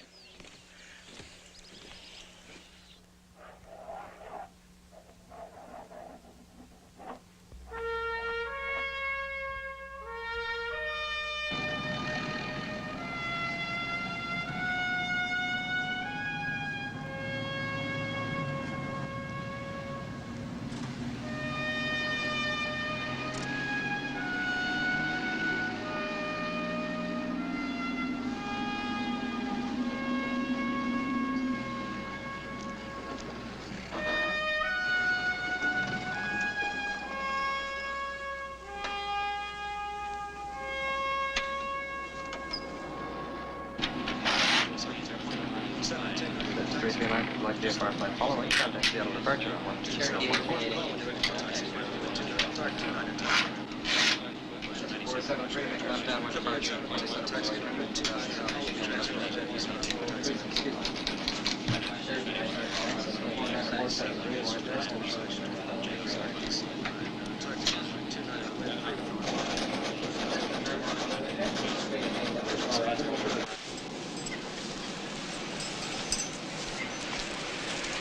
do I look? Well, now I can understand why nobody gives a damn what linen I wear. It's important I look all right in Dallas. Why do I have to be blown around in a motorcade first? No bubble. Jack. I've instructed them not to put a bubble on the car unless it rains. We've got to be out in the open, Mrs. Kennedy, where people can see us.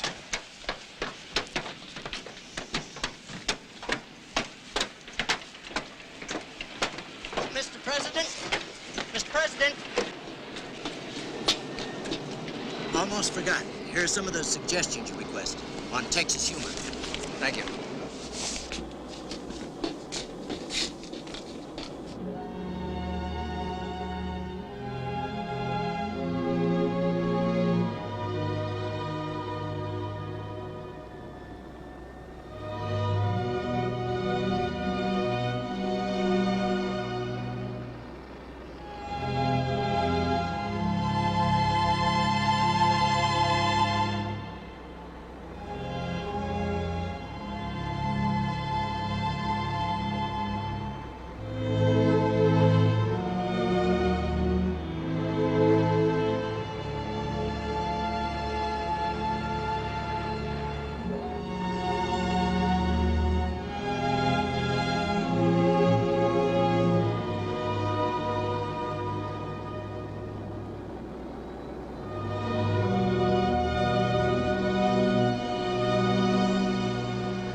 I ask you here, Mr. White, because as a reporter, you're one of the friendlies.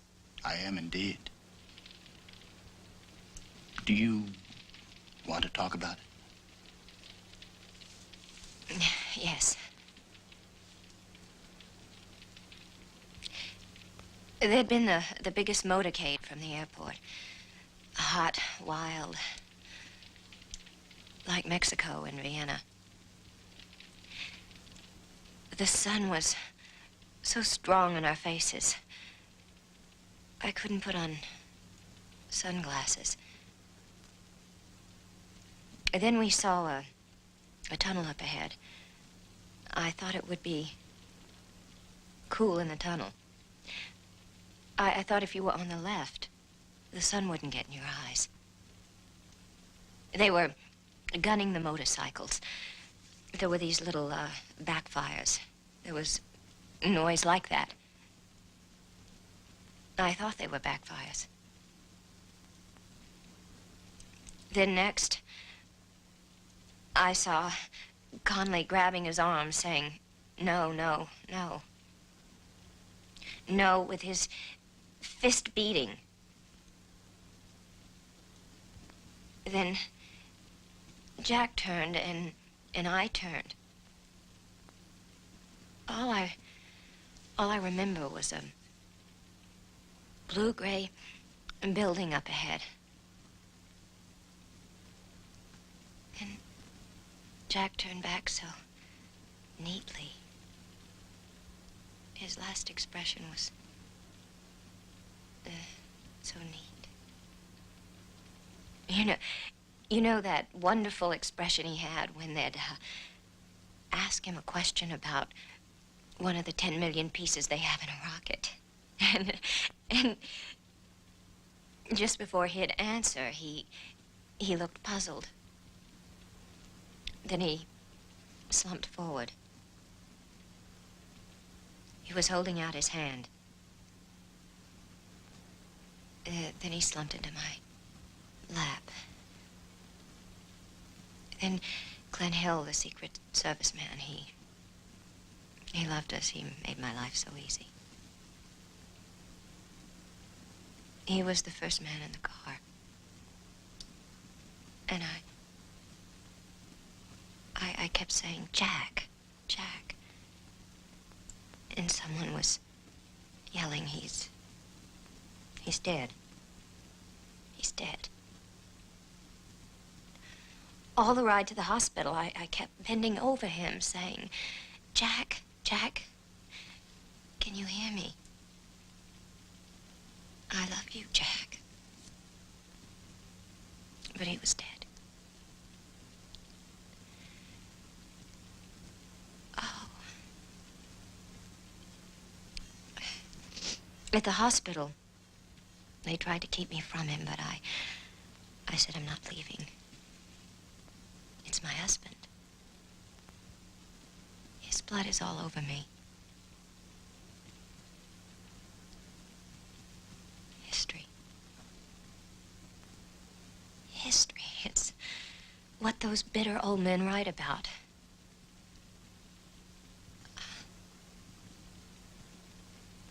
History belongs to heroes, Mr. White.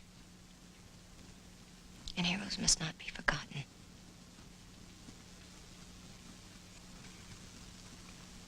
What do you want me to write, Mrs. Kennedy?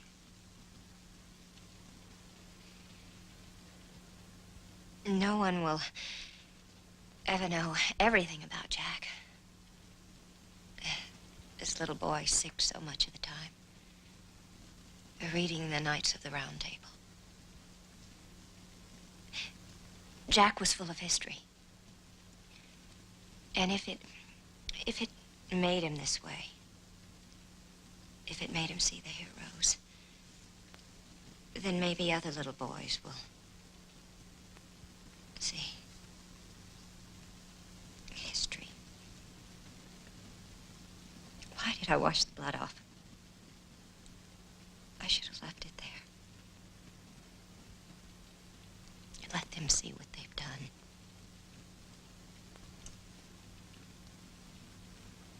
Well, I want to say this one thing. It's almost an obsession with me. All I keep thinking about is this line from a musical comedy.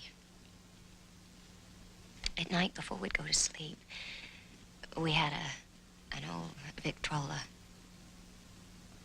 And Jack liked to play some records. And the song he loved the most was The Last Sight of Camelot. Sad Camelot. Don't let it be forgot that once there was a spot for one brief shining moment that was known as Camelot.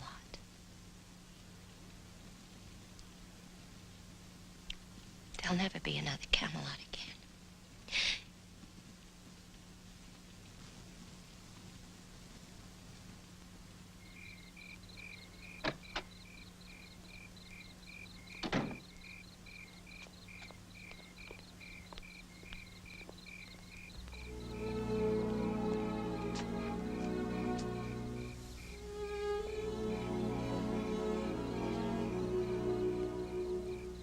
Each evening from December to December,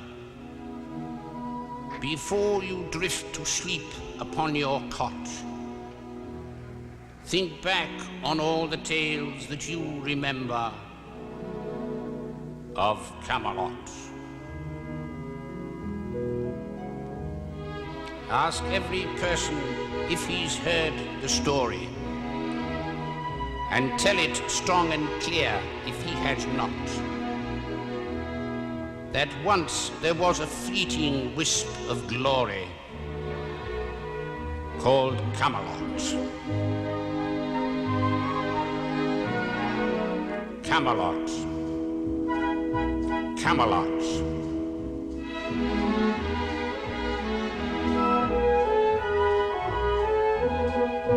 Camelot.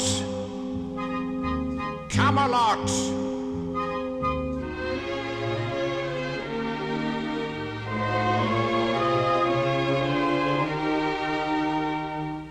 Where once it never rained till after sundown. By 8 a.m. the morning fog had flown. Don't let it be forgot that once there was a spot for one brief shining moment that was known as Camelot.